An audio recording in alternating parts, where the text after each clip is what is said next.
Pedir al Espíritu Santo que nos dirija, que abra nuestro entendimiento y que Él nos ministre pues durante este tiempo. Oremos. Padre, te damos gracias por este momento.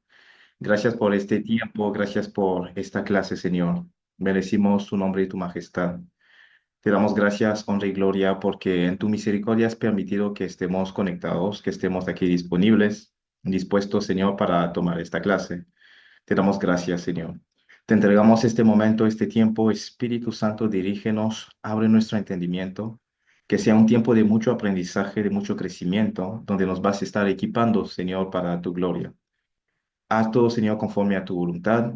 En el nombre de Jesús hemos orado y todos decimos amén y amén. Bienvenidos a este tiempo, a esta sesión número 2 de este curso de Bibliología y Hermenéutica. La próxima semana vamos a empezar el curso de hermenéutica, o sea, la parte de la hermenéutica, pero esta semana vamos a seguir, o sea, y vamos a finalizar esta parte de la bibliología como tal. Y como les había dicho la semana pasada, les animo a que participen, a que también, si es posible, abran su cámara. Esto nos da a nosotros como un feedback, o sea, nos permite sentir que no estamos como maestros solos, ¿no? En la clase, sino que hay personas que están aquí con nosotros asistiendo también y participando. Aparte que también, como más que todo en esta parte de la escuela ministerial, la idea es poder desarrollar a personas, o sea, para el ministerio, pues es muy importante que seamos como, que interactuemos, que participemos, que no tengamos dudas ni y no dejemos que la duda permanezca y también que podamos interactuar durante la sesión como tal. La próxima semana va a ser una clase muy dinámica. También les animo a que cuando, o sea, se conecten a que pues obviamente tengan con qué tomar apuntes y que participen en la sesión porque va a ser una clase muy práctica porque es fundamental para el aprendizaje de la hermenéutica que estaremos empezando la próxima sesión. Así que los que puedan o las que puedan, les animo a que, si es posible, que enciendan su cámara, que podamos interactuar también durante la sesión y si tienen alguna duda, alguna pregunta, que no hesiten en participar simplemente, o sea, para que sea una clase más participativa y más dinámica, concretamente. Voy a compartir mis diapositivas. Vamos a ver la sesión de hoy, que es nuestra clase número 2 de bibliología y hermenéutica como tal. En esta sesión, nosotros vamos a estar tocando algunos puntos importantes que no tocamos la semana pasada. La semana pasada dimos la introducción a la bibliología, hablamos de la Biblia, los nombres de la Biblia, o sea, de las escrituras como tal. Hemos hablado también de, o sea, de muchas de las cosas con relación a las escrituras, por qué tenemos que creer en las escrituras, el fundamento que nos da la Biblia de la veracidad de esas escrituras, del hecho de que son infalibles también, de que podamos confiar en ellas, o sea, todos los detalles que la palabra nos estaba dando con respecto a esto, vimos parte de esos detalles. Además de esto, pues estuvimos también tocando algunos puntos para que nosotros como cristianos sepamos defender estas escrituras. O sea, hemos visto también la estructura del Antiguo Testamento, del Nuevo Testamento, los autores, que al final son simplemente escritores, porque el verdadero autor de las escrituras es Dios él mismo. Es Él quien ha inspirado las escrituras y pues los hombres simplemente escribieron, o sea, lo llevaron a escritura. Vimos algunos puntos con respecto a esto. No vamos a poder repasar ese contenido. Mandamos el link en el grupo, así que los que quieran ver el video nuevamente lo pueden estar viendo.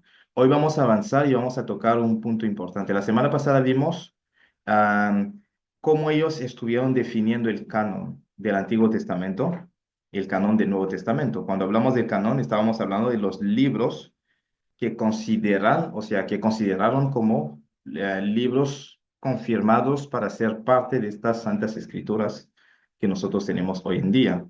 Dijimos también que en el tiempo de Jesús ya se entiende que el canon del Antiguo Testamento estaba completamente listo.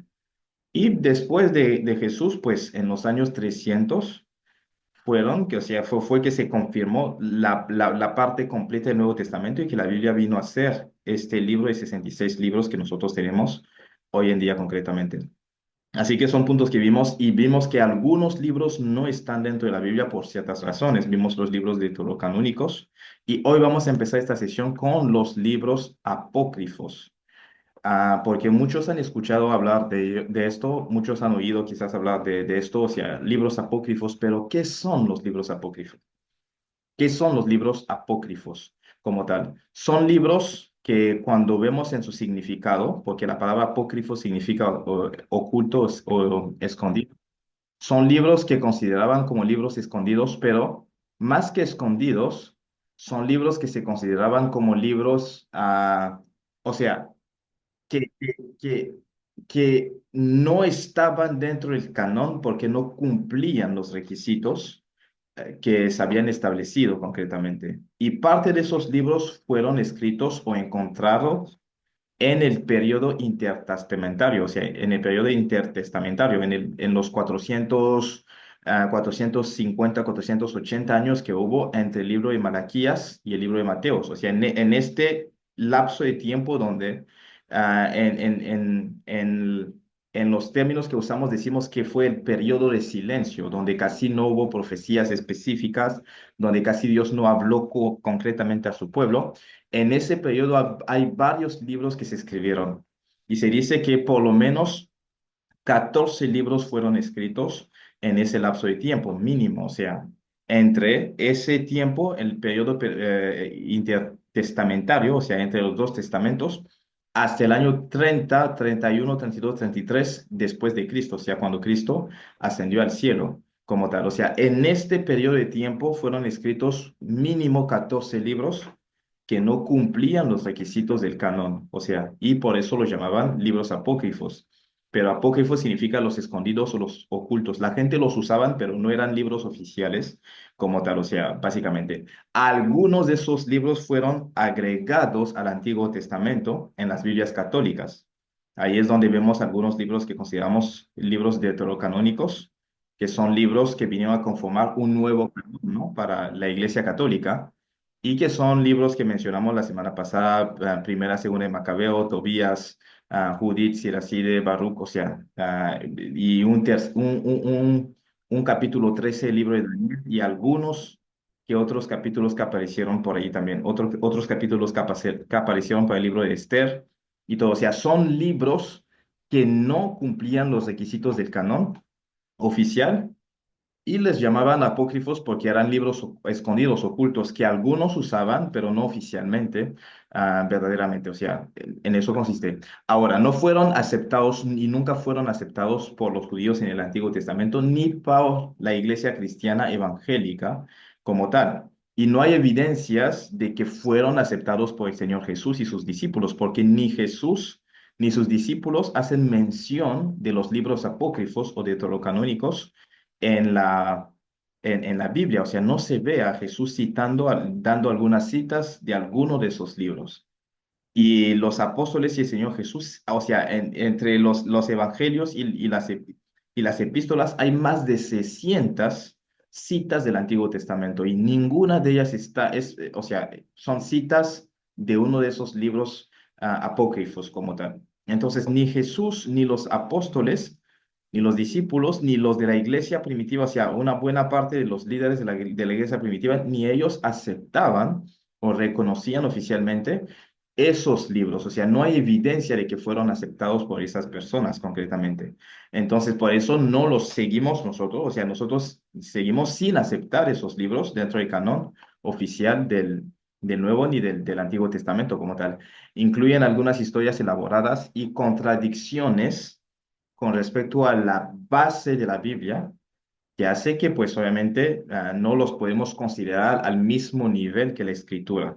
Obviamente, uno puede leer esos libros como por cultura propia para poder, no sé, conocer un poco de lo que hay y también, o sea, quizás mm, así para aprender nada más, o sea, para saber, ¿no? De qué están constituidos esos libros, pero nunca lo voy a usar o nunca lo vamos a usar, por ejemplo, para predicar y decir que está escrito en 1 Macabeo 1:1, por ejemplo, o sea, lo que dice. No, porque no son libros que podemos considerar que están al mismo nivel que las escrituras. Como les digo, los que escriben libros no pueden, o sea, la gente no puede considerar esos libros, no pueden poner esos libros al mismo nivel que la palabra del Señor, porque uno es la inspiración misma de Dios a los hombres y ellos simplemente escribieron los pensamientos de Dios con su estilo y todo, por supuesto, pero fueron los pensamientos directos de Dios. Y otros son lo que yo entiendo de la palabra. Cuando escribo mis libros es lo que yo entiendo de la palabra, pero no es un conocimiento perfecto.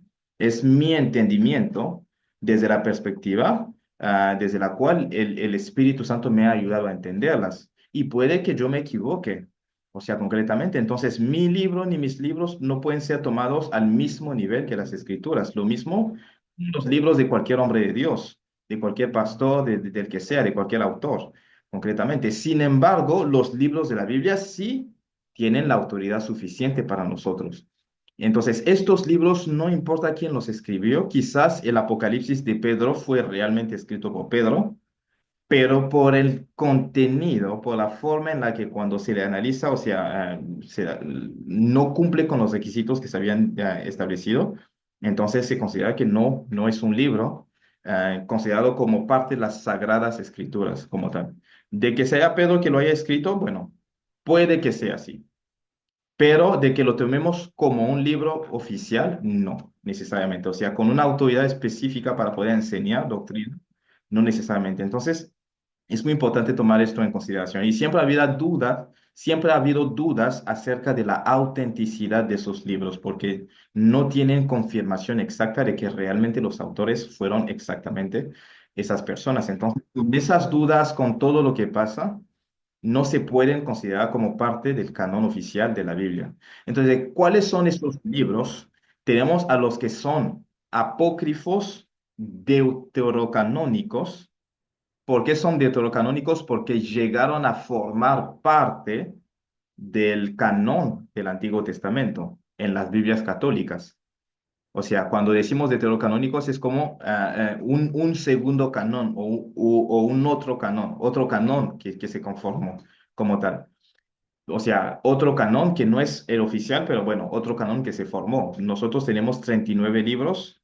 Los de la Iglesia Católica tienen agregados estos libros que tenemos aquí, verdaderamente. Entonces, por eso los llamamos, son libros apócrifos, pero son deuterocanónicos porque llegaron a formar parte de un nuevo canon en el contexto de los libros las Biblias de las iglesias católicas.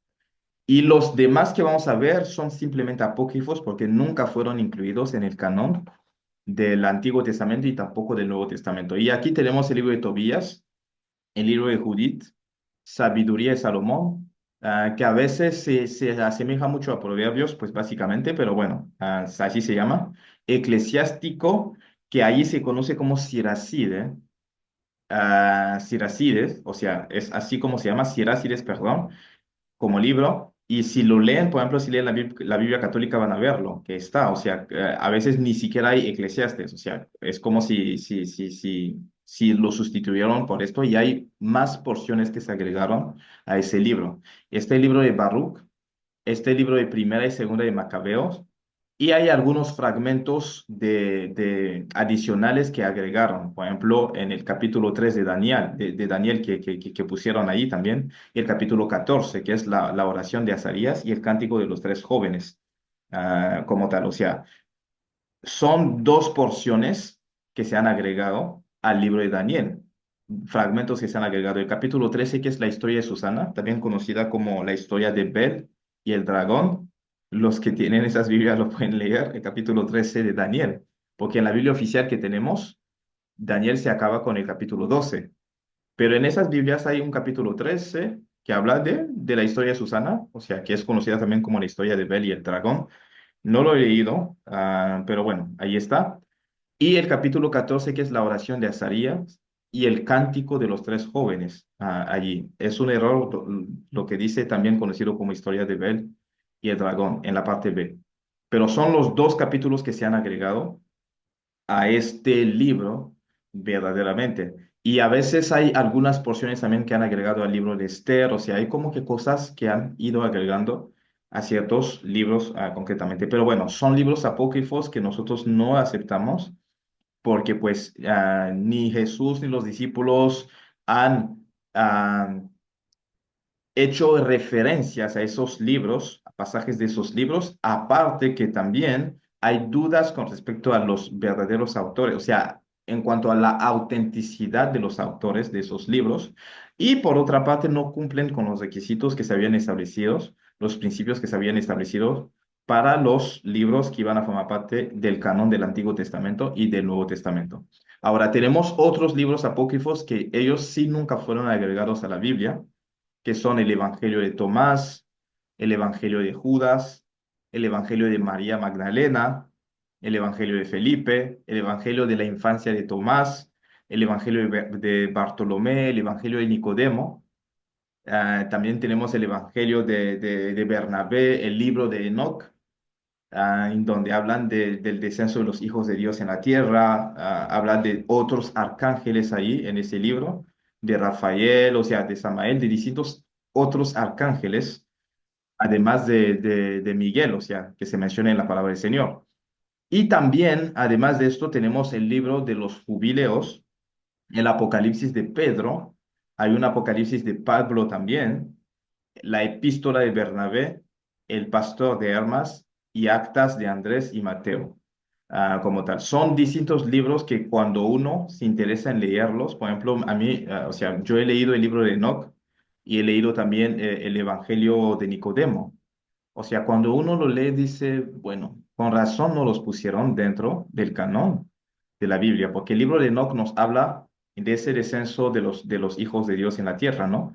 Y nos habla de los nefilims, o sea, de esa raza de ángeles que vinieron a mezclarse con los seres humanos. O sea, cuando uno lo lee, dice, ok, es un libro que te cuenta muchas cosas que parecen ser espirituales, pero que también se parecen mucho a fábulas. No digo que lo son, que lo sean, pero se parecen mucho a fábulas como tal, o sea, a cuentos así en específico, o sea, mucha fantasía en esos libros, o sea, como que cosas que son un poco fuera de lo normal. Y al final no transmiten ninguna enseñanza doctrinal, o sea, no hay casi nada, ¿no? Básicamente, entonces, lo puedo leer por curiosidad, pero es bueno que el que decida leerlos tenga una cierta madurez espiritual para que esto no lo lleve a desviarse, pues básicamente de ciertas cosas, ¿no? Porque pues necesita una cierta madurez para poder leerlo sin pensar o sin tomarlo como algo clave para poder avanzar en el Señor. Por ejemplo, cuando uno lee el libro de Tobías, el libro de Tobías nos habla de la historia de una mujer, una joven, o sea, que cuando se casaba, todos sus esposos morían. O sea, había un demonio que los mataba todo el tiempo. Y después nos cuenta cómo, pues, un hombre iba a casarse con ella y todo lo demás.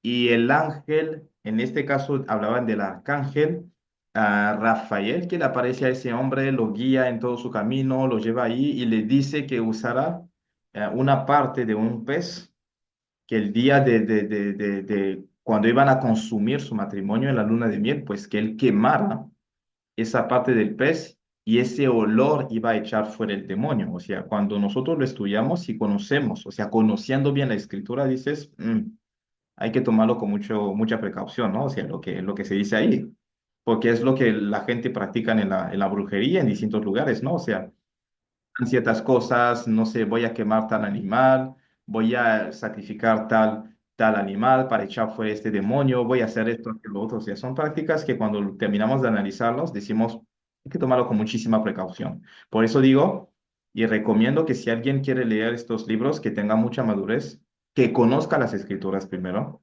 antes de poderlos leer, porque es fundamental.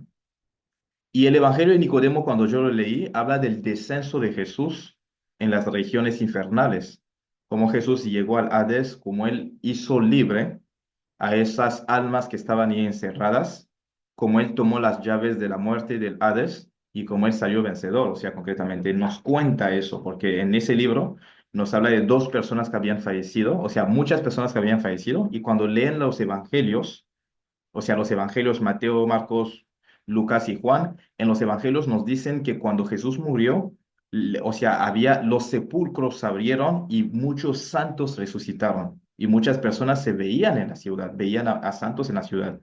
Y en ese evangelio de Nicodemo nos cuenta que dos personas que habían fallecido y que resucitaron cuando Jesús murió, pues cuentan la historia de lo que vivieron cuando Jesús descendió allá espiritualmente en las regiones, am, o sea, infraterrenales, o sea, o infernales ahí básicamente, y cuentan lo que ellos vivieron, cómo Jesús llegó, una luz, estaba ahí como que encarcelado y después el Espíritu Santo llegó como una luz resplandeciente y pues hizo libre al Señor Jesús o sea, nos cuenta todo ese relato. Pero nos dice en la historia que esos dos jóvenes estaban en lugares separados y los dos escribieron lo mismo, por eso piensan que es cierto lo que estaban diciendo. Pero bueno, uno leyendo esto dice, bueno, por cultura personal, cultura general, yo lo voy a leer y ahí, pero no voy a usar esto para predicar y decir que pues esto fue exactamente lo que sucedió, porque no se sabe exactamente si esos datos son datos confiables o no. O sea, no se sabe concretamente. Pero bueno, si alguien quiere leerlos, puede leerlos, pero asegúrense de que tengan la madurez suficiente y que conozcan las escrituras para poder ir rechazando, refutando ciertas cosas que no se alineen muy bien con la base misma de las escrituras como tal. Pero bueno, estos son los libros apócrifos en sí. No sé si alguien tiene alguna pregunta, algún comentario con respecto a este punto, porque después vamos a tocar otros puntos. Quisiera detenerme unos 2 minutos aquí. ¿Alguien tiene alguna pregunta? ¿Alguna duda, comentario? Porque lo que vamos a tocar ya no tiene nada que ver con los libros apócrifos ni deuterocanónicos. ¿Preguntas, comentarios? Listo. Ok. No sé si alguien tiene alguna pregunta. ¿A la una? ¿A las dos? ¿A las tres?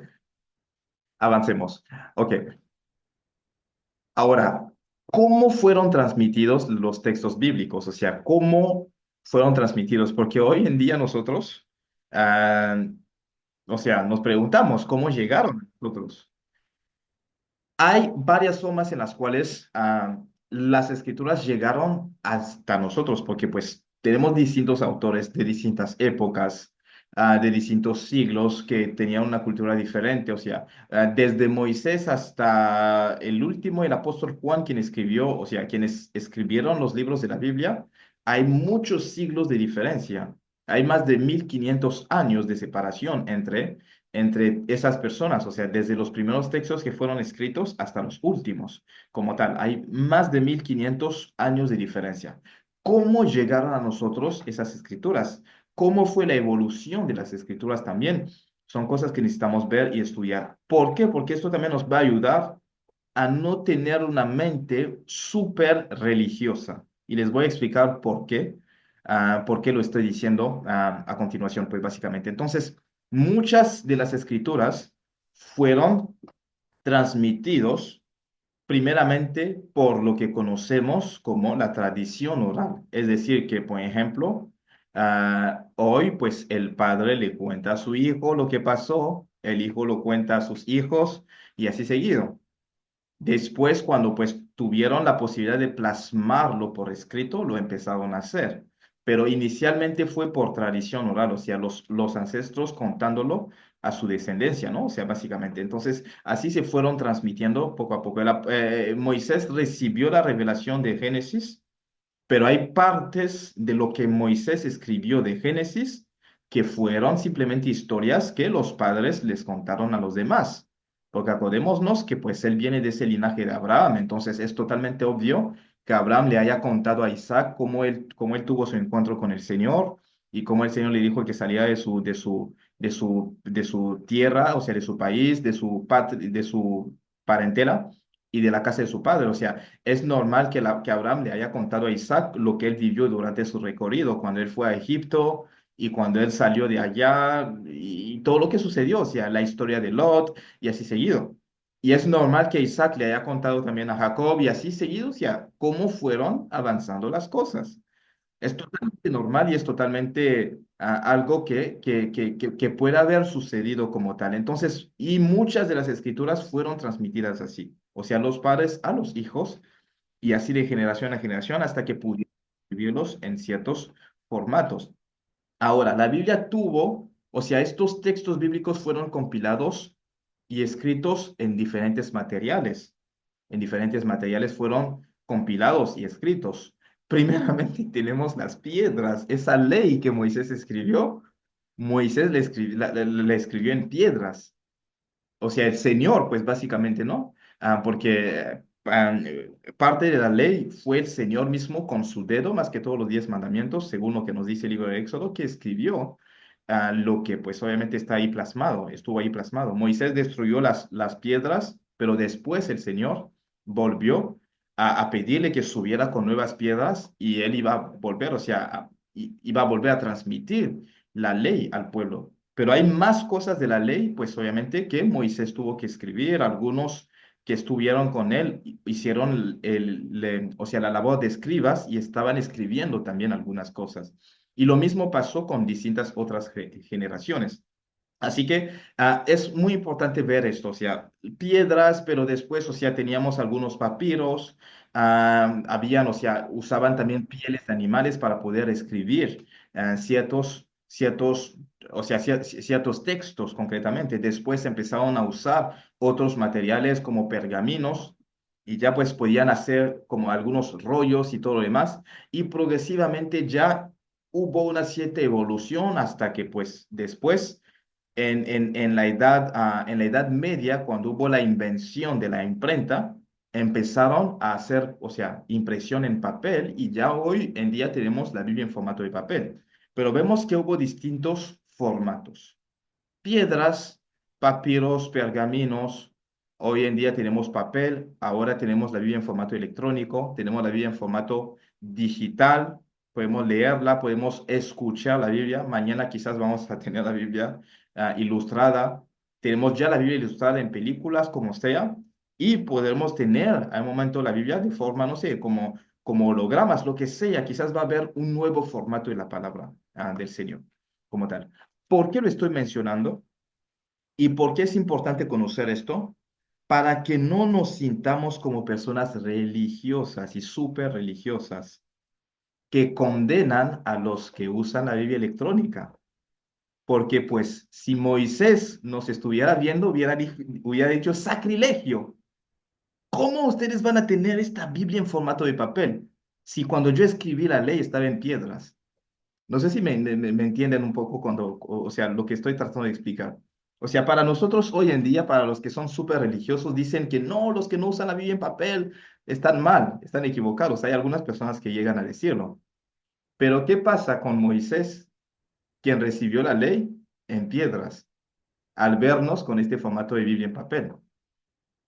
Porque en su tiempo, cuando él recibió la ley, no estuvo así. Es más, o sea, los predicadores, los que escribieron las leyes, o sea, las epístolas, todo lo que nosotros tenemos, no tenían ese formato papel exacto como el que nosotros tenemos hoy en día.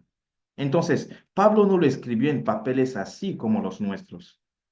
No podemos nosotros tomar este formato y decir que es el formato original, porque no lo es.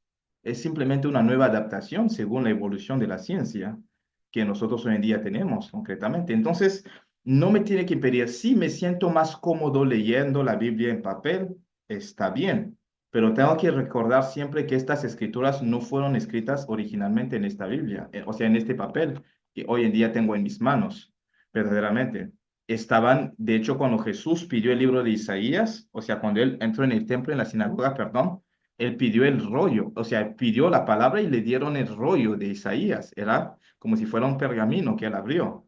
O sea, un rollo que él abrió en ese momento para leerlo. O sea, ni siquiera era el formato que hoy en día nosotros tenemos verdaderamente. Entonces, es solo para que nosotros entendamos que esta misma transmisión de la escritura fue gradual y evolucionó y que no nos cerremos con las posibles otras evoluciones que pueda tener la Biblia, porque, o sea, de nosotros a Moisés, regresando atrás, ha habido distintos formatos que ha tomado la palabra del Señor, o sea, la palabra escrita, ¿no?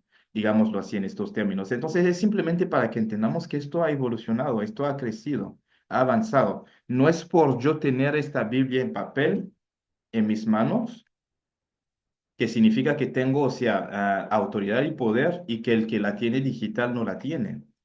No es porque un predicador no use una Biblia papel, él está mal, porque algunos sí lo han hecho, y lo estoy diciendo porque, o sea, en algunos institutos bíblicos incluso hay personas que dicen que no están de acuerdo con estos cambios, pero volvamos al inicio. Cuando escribieron esto no estaban en papel. O sea, cuando uno nació en el Evangelio, lo vio. Todos nosotros cuando nacimos ya todos teníamos este formato. El más anciano o la persona más con más edad aquí, cuando nació ya tenía este formato, pero antes de nosotros, siglos, milenios antes, no estaba en este formato. Entonces es muy importante entender esto. La Biblia, la transmisión de los textos bíblicos evolucionaron y van a seguir evolucionando a medida que vaya avanzando el, el, el, el- la ciencia como tal y el mundo en el cual nosotros estamos viviendo. Ahora, lo que sí tenemos que velar, o sea, tenemos que velar por algo en específico es que no haya alteración de las escrituras, pero siempre y cuando en el nuevo formato todo está como estaban en los demás formatos, estamos bien, verdaderamente. Entonces, esto es importante. Ahora, la Biblia, el Antiguo Testamento específicamente, fue escrito en el hebreo y había algunas porciones de arameo adentro de ese Antiguo Testamento. ¿Qué fue el arameo? El arameo fue simplemente una evolución del hebreo. No tanto una evolución, sino una mezcla del hebreo con otros dialectos, porque el pueblo de Israel, cuando fue llevado cautivo a Babilonia, ellos empezaron a conocer de esos otros idiomas, de otros pueblos. Además de los babilonios, también tuvieron interacción con los medos y los persas y todo. O sea, entonces, ese idioma que ellos empezaron a hablar, que era el hebreo, mezclado con esos lenguajes que ellos aprendieron, vino a ser lo que conocemos como el arameo. O sea, lo estoy explicando de una forma un poco más sencilla para que lo entendamos. Entonces, el arameo es como un hebreo, pero con esa mezcla, ¿no? O sea, como tal. Por ejemplo, en Panamá hablamos del patuá, que es el inglés mezclado con un montón de otros idiomas, ¿no? Como tal. Entonces, es como si fuera un hebreo, pero mezclado. Por eso, no es raro ver que en el Antiguo Testamento hay algunas porciones de arameo. Y de hecho, se dice que en el tiempo de Jesús, mucha gente ya no hablaban tanto hebreo, sino hablaban más que todo arameo como tal. Y Jesús dijo muchas palabras de arameo. Eli, Eli, lama sabactani, talita kumi, cuando hablaba a esa hija de Jairo para decir, levántate, o sea, hija, levántate. Cuando decía, Padre, Padre, ¿por qué me has abandonado? Lo decía en arameo. Cuando en el libro de Apocalipsis hablan de Maranata, que dice, ven, Señor, ven. O sea, habla es una palabra aramea, o sea, concretamente. Entonces, el Antiguo Testamento estaba escrito en hebreo y había porciones de arameo. Entonces, en el tiempo de Jesús, solo tenían el Antiguo Testamento, porque el Nuevo Testamento se estaba escribiendo en aquel entonces. O sea, de hecho, se escribió después de que Jesús ascendiera al cielo. Los evangelios y todo se escribieron después. Ni siquiera en el momento de la misma vida de Jesús se estaba escribiendo. Fue después de que Jesús ascendiera al cielo que empezaron a escribir los evangelios, las epístolas y todo lo demás. Entonces, la Biblia o la palabra de Dios que ellos tenían en aquel entonces era el Antiguo Testamento. Y ese Antiguo Testamento, antes del tiempo de Jesús y antes del periodo intertestamentario, o sea, el tiempo de silencio, en los tiempos de los últimos profetas, esa palabra que tenían estaba en hebreo y había porciones de arameo, hasta que en el siglo III antes de Jesús, en los años 300 antes de Jesús, 300 años aproximadamente antes del nacimiento de Jesús, hubo una traducción. Algunos eruditos judíos se reunieron, eran 72, se reunieron para hacer la traducción de la Biblia en hebreo al griego. ¿Por qué? Porque en ese momento el imperio griego estaba dominando sobre la tierra y el griego había llegado a ser casi un idioma internacional como el inglés. Entonces muchas personas hablaban inglés, griego, perdón. Muchas personas hablaban griego, era como el lenguaje del comercio, el lenguaje de los intelectuales y todo. Y muchos de los judíos que habían sido deportados y que habían nacido bajo ese régimen del imperio griego, hablaban griego. Entonces, para que ellos conocieran la palabra del Señor, necesitaban tener las escrituras en su idioma, en el idioma que ellos entendían. Por eso ellos hacen la primera traducción que se conoce en la Biblia, del hebreo al griego, que fue la Septuaginta. Dicen Septuaginta porque en otras versiones la versión de los septantes, porque fueron 72 personas, eruditos judíos, quienes tradujeron esa Biblia al griego. Y de ahí esto ayudó muchísimo porque de allí fueron que pues empezaron a traducir también la Biblia en distintos otros idiomas, o sea, básicamente. Pero estamos hablando del Antiguo Testamento, que fue traducido del hebreo y arameo al griego. Y fue la primera traducción. Después de esto, tenemos en el siglo aproximadamente 4, o sea, en los años 300 después de Cristo, ya tenían el Antiguo Testamento en hebreo, ya tenían la Septuaginta, que era la traducción del Antiguo Testamento al griego, y tenían el Nuevo Testamento que estaba en griego y que tenía algunas porciones de arameo. Entonces, en el siglo IV después de Cristo, San Jerónimo, que era uno de los eruditos también de aquel entonces, él hace la traducción de la Biblia del hebreo y del griego al latín. Y es esa versión que se conoce como la Vulgata Latina. Algunos que han podido verla, pues la pueden ver. Y era la Biblia de referencia para la Iglesia Católica en aquel entonces, como tal. O sea, y eso ayudó a que todos tuvieran la misma doctrina y todo. Porque acuérdense que en aquel entonces, como el Imperio Romano estaba dominando, el idioma oficial del Imperio Romano era el latín. Entonces, era necesario tener la Biblia en ese idioma para que todos pudieran comprenderla, para que muchas personas pudieran entender la Biblia y todo. O sea, esto son los inicios de las traducciones de la Biblia, porque antes la gente necesitaba conocer el hebreo para leer la Biblia, necesitaban conocer el griego para leer la Biblia, pero ya con esa traducción al latín era más fácil. Los que eran parte del Imperio Romano, los que ya conocían el latín, no necesitaban conocer el griego para poder leer la Biblia. Entonces podían leer la Biblia en latín directamente, aunque pues obviamente esos textos no estaban al alcance de todo el mundo, ¿no? Porque lo tenían los líderes religiosos como tal, pero por lo menos podían tener la Biblia en latín. Y ya después de la Reforma, en el siglo XV, en los años 1400, fue que empezó a haber traducciones de la Biblia en otros idiomas.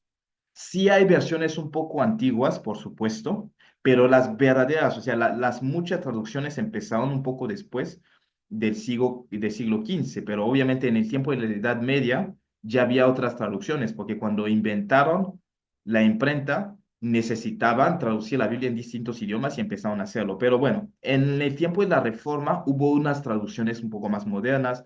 Martín Lutero, que fue el iniciador de la Reforma cristiana en Alemania, tradujo la Biblia al alemán y eso permitió que los alemanes tuvieran la Biblia en su idioma, como tal. Y hubo distintas otras traducciones, o sea, a lo largo del tiempo, y hoy en día tenemos más traducciones de la Biblia en distintos idiomas y hay muchas versiones de la Biblia, pero esto es simplemente para explicarnos los orígenes de las traducciones de la Biblia como tal. Entonces, ¿cuáles fueron los idiomas originales de la Biblia? El hebreo, el arameo, que era parte, o sea, había partes de la Biblia que estaban en arameo, y aquí, por ejemplo, se habla del Antiguo Testamento. Daniel y Esdras, por ejemplo, son libros que muchas de sus porciones tenían arameo concretamente, y tenemos el griego en el cual fue escrito el Nuevo Testamento, además de algunas pequeñas porciones del arameo que están en el Nuevo Testamento. ¿Por qué es importante conocer esto? Porque si yo quiero estudiar la Biblia profundamente, necesito volver a esos textos originales. No voy a conocer el hebreo a la perfección, ni el arameo, ni el griego, pero usar herramientas que me permitan ver las palabras en el texto original es muy importante para mí, para nosotros, porque nos ayuda como que a desarrollarnos mucho mejor y a comprender el sentido original de las palabras como tal. Ahora, ¿por qué son importantes estos idiomas en el contexto histórico? Porque permiten una conexión directa con el mundo de ese Antiguo Testamento, con la realidad de esos autores cuando escribieron estos textos, porque usaron palabras adecuadas para expresar lo que ellos querían expresar en aquel entonces. Entonces, no me puedo conformar con el español para hacerlo. De hecho, cuando personas dicen que hoy vamos a hablar del amor según la Biblia, pues si vas a hablar del amor según la Biblia, no puedes tomar un diccionario de español y decir, el amor, según el diccionario de la Real Academia Española, significa esto. No, tienes que tomar la Biblia y el texto griego y decir que el amor en el griego no es una palabra, son tres palabras. Son tres palabras en el griego. son agapao, fileos y son eros. Entonces, ¿de qué amor estoy hablando? Ahí es donde me tengo que ir, o sea, concretamente. Entonces, cuando hablamos del amor agapao, nos referimos a ese amor profundo, ese amor del espíritu, ese amor sin condición, el amor que Dios tuvo para nosotros. Cuando hablamos del amor fileos, es el amor que sentimos por las personas, los seres queridos que tenemos, los hermanos, los amigos, ese amor fraternal como tal. Y cuando hablamos del amor eros, es el amor físico, lo que mi cuerpo siente, o sea, lo que yo siento en mi carne concretamente. Entonces, cuando la Biblia nos habla de amor en español, no es en la misma palabra. En español es amor, amor, amor en todos lugares, pero cuando lo leemos en el griego usan diferentes palabras en distintos lugares. Entonces, el hecho de que, por ejemplo, en Juan capítulo 21, Jesús le preguntara a Pedro, Pedro, ¿me amas? Y Pedro le contestaba, sí, Señor, tú sabes que te amo. No era lo mismo, no usaban la misma palabra. Jesús le decía, tú me amas, usando la palabra agapao, y Pedro le contestaba, sí, Señor, tú sabes que yo te amo, usando la palabra fileos. Y Jesús le vuelve a preguntar la segunda vez, ¿tú me agapao? Y él decía, yo te fileo. Como que, Señor, a ese nivel no llego aún, pero por lo menos yo te amo a mi nivel, o sea, fileo. Como tal, o sea, no te digo que te amo a esa magnitud del amor que tú tienes para nosotros, un amor sin condición, pero por lo menos desde Fileos te amo. Y después, la tercera vez, Jesús baja a su nivel y le dice, ¿tú me fileas? Y Pedro le contesta, yo sí te fileo, tú lo sabes. Y quedó triste, o sea, básicamente. Pero vemos que esto no solo podemos darnos cuenta de esto cuando lo vemos en el griego, que son dos palabras diferentes que estaban usando. Pero en tu Biblia y en mi Biblia en español, usa la misma palabra. Pedro, ¿tú me amas? Sí, Señor, tú sabes que yo te amo. Usa la misma palabra, pero en el griego no es igual. Entonces, por eso es importante estos idiomas. O sea, para volver y regresar, estudiar. Cuando me toca estudiar o analizar las escrituras profundamente, necesito volver a esos idiomas porque puedo captar el sentido real y profundo que los autores, o sea, con el cual los autores escribieron esos textos bíblicos concretamente. Entonces, es muy importante volver a esos textos. Es sumamente importante. Aparte que empezamos a entender el sentido de las cosas, como lo que les contaba, por ejemplo, de cuando decía el Espíritu de Dios se movía sobre las aguas. O sea, voy a entender el sentido profundo si empiezo a estudiar ese verbo se movía en el hebreo y el sentido que tienen realmente para los que entienden el hebreo, que no es solamente que se movía como si estaba paseándose sobre las aguas, sino que era un movimiento activo, es decir, que el Padre hablaba, la palabra ya era soltada y el Espíritu con su poder trabajaba. Entonces, eso llevaba a la manifestación de la creación. Pero esas cosas solo las entenderé profundamente si empiezo a leerlas o a analizar los verbos y las palabras en el hebreo. Por eso es muy fundamental como tal. No, quizás no todos van a ser eruditos entendiendo a la perfección el hebreo y el griego, pero es muy importante cuando quiero dar un estudio bíblico, estudiar esas palabras sencillas. ¿Qué era la palabra que Jesús usó en este momento? ¿Y qué significa? ¿Cuáles son los distintos significados que hay en español? Es así como tengo que hacer el estudio. No tomar la Biblia. Vamos a hablar del amor y tomo el amor y lo defino en un diccionario de español. No. Es decir, es amor o qué. Cuando Jesús dice, el que me ama guarda mis mandamientos, esa palabra amar, ¿cuál es la palabra que fue usada en el griego? Ah, es agapao. Ok, entonces, de ese agapao, ¿cuáles son todos los significados que hay en español? Entonces, son esos significados que yo le voy a explicar a la gente. Que el amor en la palabra, según el griego, es esto. Y significa esto, aquello y lo otro. No, el amor en español, según el diccionario de la Real Academia Española, significa esto. No. O sea, así es como yo tengo que hacer la traducción de las escrituras. Y ven que es sencillo, no es tan complicado como esto. Es simplemente tomar la palabra en el griego y ver cuáles son los distintos significados que hay en español. Y eso me ayuda muchísimo para poder comprender lo que se dice o lo que se quiso decir en aquel entonces. Entonces, estudiar la Biblia en sus idiomas originales nos abre una ventana acerca, o sea, una ventana a las profundidades de sus textos, que muchas veces se pierden en las traducciones. porque es muy difícil que la gente traduzca exactamente lo que el autor quiso decir si esa palabra no existe como tal en el idioma que yo estoy queriendo traducir, en el cual yo estoy queriendo traducir las escrituras.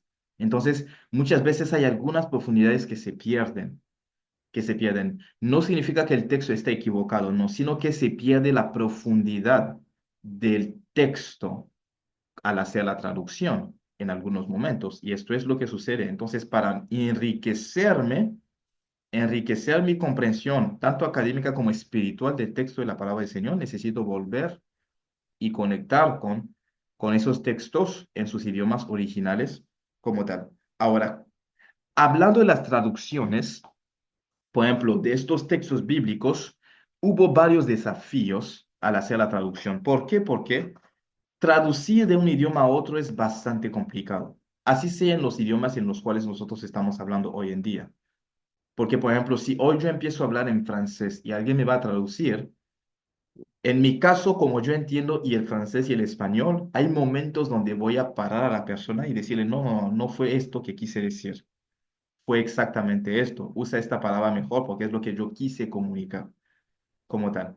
Entonces, porque yo entiendo los dos idiomas, pero va a ser muy difícil que ese intérprete traduzca lo que yo digo con la profundidad con la cual yo lo digo. La gente van a entender.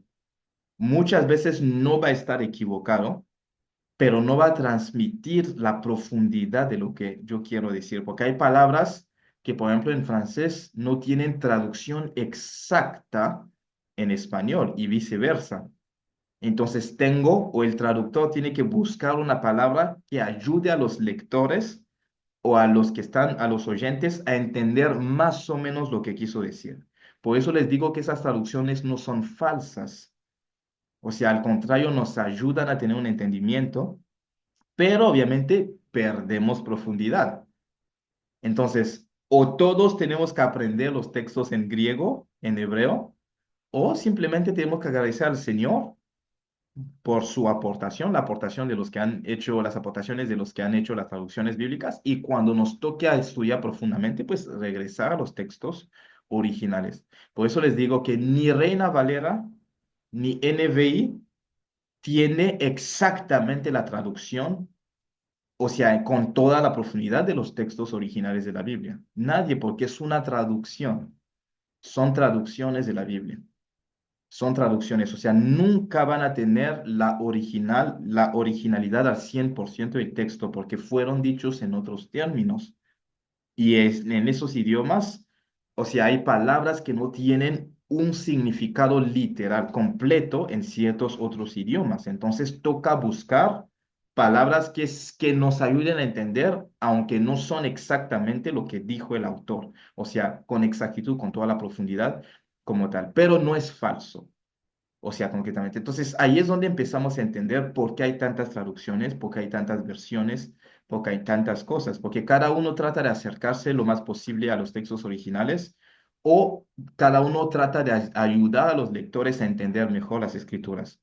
No están equivocados, solo que, pues obviamente, no pueden traducirlo exactamente como los textos fueron. Entonces, en las traducciones hubo ese desafío, el contexto cultural y lingüístico, porque los idiomas bíblicos contienen muchas palabras y muchísimas palabras y frases que no están profundamente, o sea, en relación con lo que vivimos en nuestro contexto, porque están muy arraigados con los contextos culturales específicos de aquel entonces de aquel entonces. Entonces es muy difícil como que entender esto. Es, por ejemplo, ahorita cuando en Panamá, se está diciendo aquí, cuando en Panamá usamos la palabra camarones, los camarones, o sea, me fui a hacer un camaroncito por ahí, o sea, como tal. Entonces los camarones son, ah, perdón, ¿cómo lo dicen? Mariscos, ¿no? Básicamente, pero en Panamá también significan otra cosa, o sea, que es un trabajito por allá, que yo fui a hacer. Y esto tiene su origen en el inglés, cuando los gringos aquí decían come around para hacer un trabajo, ¿no? O sea, ven aquí. Y pues como la gente escuchaban, oían camarón, camarón, o sea, decían come around, camarón, pues se quedaron con eso así, y muchos dicen camarón, camarón, y estaba haciendo un camarón, básicamente. Entonces, pero son cosas que para entenderlas yo necesito estar en el contexto panameño, para poder comprender cuando él me dice, "Oh, yo fui a hacer un camaroncito por ahí". O sea, básicamente, ¿no? Entonces, las traducciones son un poco complicadas, son delicadas. Para los que hablen varios idiomas lo entienden, lo saben. O sea, que no es muy difícil tener un intérprete que te haga la interpretación o la traducción literal y completa, a la perfección de lo que está diciendo alguien que esté hablando en otro idioma. Es demasiado difícil. Entonces, los que lo hicieron lo han hecho, pero con desafíos importantes que tuvieron que relevar. Algunos lograron vencer esos desafíos, pero no todos. O sea, concretamente, entonces, siempre hay esto. Por eso, necesitamos ver el contexto cultural, el contexto histórico, lingüístico de ciertos textos bíblicos para poder entenderlos. Cuando el apóstol Pablo habla, por ejemplo, de la mujer que se tiene que tapar el cabello, que se tiene que cubrir el cabello, tenemos que entender la profundidad del texto en el contexto cultural y lingüístico, según lo que él dijo en ese momento en específico, para poder entender, o sea, este pasaje en específico. Y también cuando él habla de que la mujer cae en la iglesia, o sea, tenemos que entender el contexto cultural, lingüístico, lo que él usa como términos para poder entender que él no se refería al hecho de que la mujer no podía tener ministerio, porque hubo mujeres que tuvieron ministerio en la iglesia primitiva. Entonces, esto no lo podemos tener si no volvemos a los textos originales. Entonces, los que toman la Biblia así, en español, pensando que el español era la lengua con la que se escribieron esos textos, van a decir, la mujer no puede predicar, no puede levantarse en la iglesia, no puede hacer esto ni nada, porque no entienden, no lo estudian en profundidad como tal. Básicamente, entonces son puntos que las traducciones han traído como situaciones complicadas, pero tampoco podemos culpar a los traductores porque nos hayan ayudado a tener una cierta comprensión de las escrituras. Entonces, el contexto cultural y lingüístico fueron unos de los desafíos a los cuales o con los cuales se toparon los que hicieron las traducciones de los textos bíblicos. Además de esto, también algunas connotaciones y matices. Como decía, hay algunas palabras que tienen múltiples connotaciones y matices en otros idiomas y que son difíciles de capturar con una sola palabra en otro idioma. Entonces, esto puede afectar un poco la interpretación como tal. O sea, puede afectar un poco la interpretación. Hay algunas variantes también textuales, porque también de esos libros hubo muchos manuscritos. Hubo muchos manuscritos. Entonces, imaginémonos digamos, al apóstol Juan que recibe la instrucción de mandar el libro de Apocalipsis a las 7 iglesias en Asia Menor. Bueno, no se sabe si él hizo una sola copia y esa misma copia circuló en todas las iglesias o si él escribió varias copias. Entonces pasa que les voy a poner ese desafío. Escriban un texto largo, larguísimo, larguísimo, un sueño que han tenido o algo así, una vez y escríbanlo la segunda vez sin copiar lo que habían escrito, ¿no? Y escriban una segunda vez y escriban una tercera vez. Van a ver que va a haber unas pequeñas diferencias, ¿no? Como tal. ¿Significa que el último texto está mal? No. Usted simplemente expresó lo que tenía en su mente del sueño en otras palabras. Lo mismo pasa, o sea, con estos textos. Había múltiples manuscritos de los textos bíblicos y no todos eran idénticos a la perfección. Por ejemplo, la semana pasada estaba hablando el doctor Alejandro acerca de esto. Decía que hay un versículo que no existe que no existe en la NVI y que existen otras versiones de la Biblia. Y esto pasa en muchos lugares de la Biblia, no solamente en Hechos ni en Hebreos, ni en algunos evangelios, sino en muchos lugares de la Biblia, que ves que aquí hay esa palabra y ahí no hay en otra versión. No es porque unos lo quitaron, sino porque depende del manuscrito que usaron para hacer la traducción. Porque si en ese manuscrito no había, pues no había. Como les estaba diciendo, no sé si me siguen escuchando, es que mi Siri se me activó, no sé por qué. Denme un segundo. Ok, Se me activa Siri aquí en la computadora, no sé por qué. No le pedí que me buscara nada. Ok, sigamos. Entonces, como les estaba comentando, o sea, si tú vas a contar un sueño, una visión que has tenido, y lo vas a escribir en unos términos. Y si es largo, vas a escribir algo.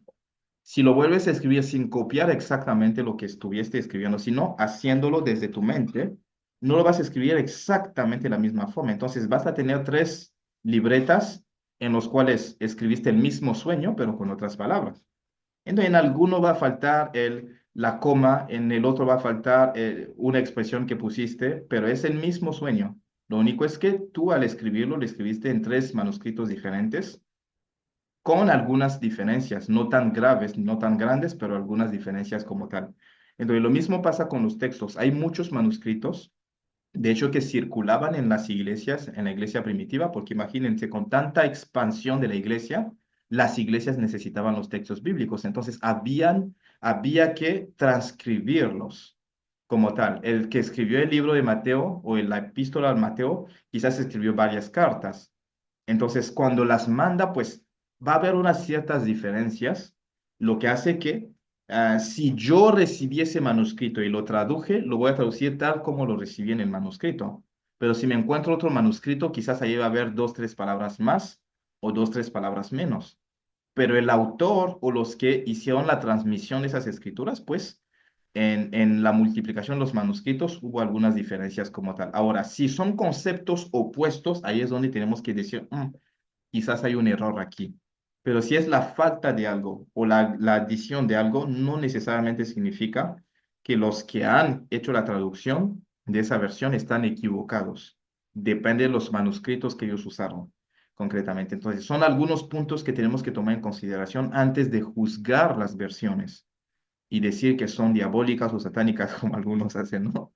Concretamente. Entonces, son puntos importantes que tenemos que ver. Entonces, esas variantes textuales son puntos importantes. Y también uno de los desafíos que hubo era la expectativa de los lectores, porque los traductores tienen que equilibrar la fidelidad al texto original con la comprensibilidad para los lectores contemporáneos. Es decir, que si hoy alguien está hablando en inglés y yo quiero traducir su inglés palabra por palabra, como el inglés y el español no tienen las mismas reglas gramaticales, estoy corriendo el riesgo de traducir o interpretar literalmente el texto o las palabras del autor, pero de transmitir un mensaje que es totalmente incomprensible para mis lectores. No me van a entender, no me van a entender. ¿Ok? Por ejemplo, si voy a decir what's up, la verdad es que en español no tiene tanta traducción.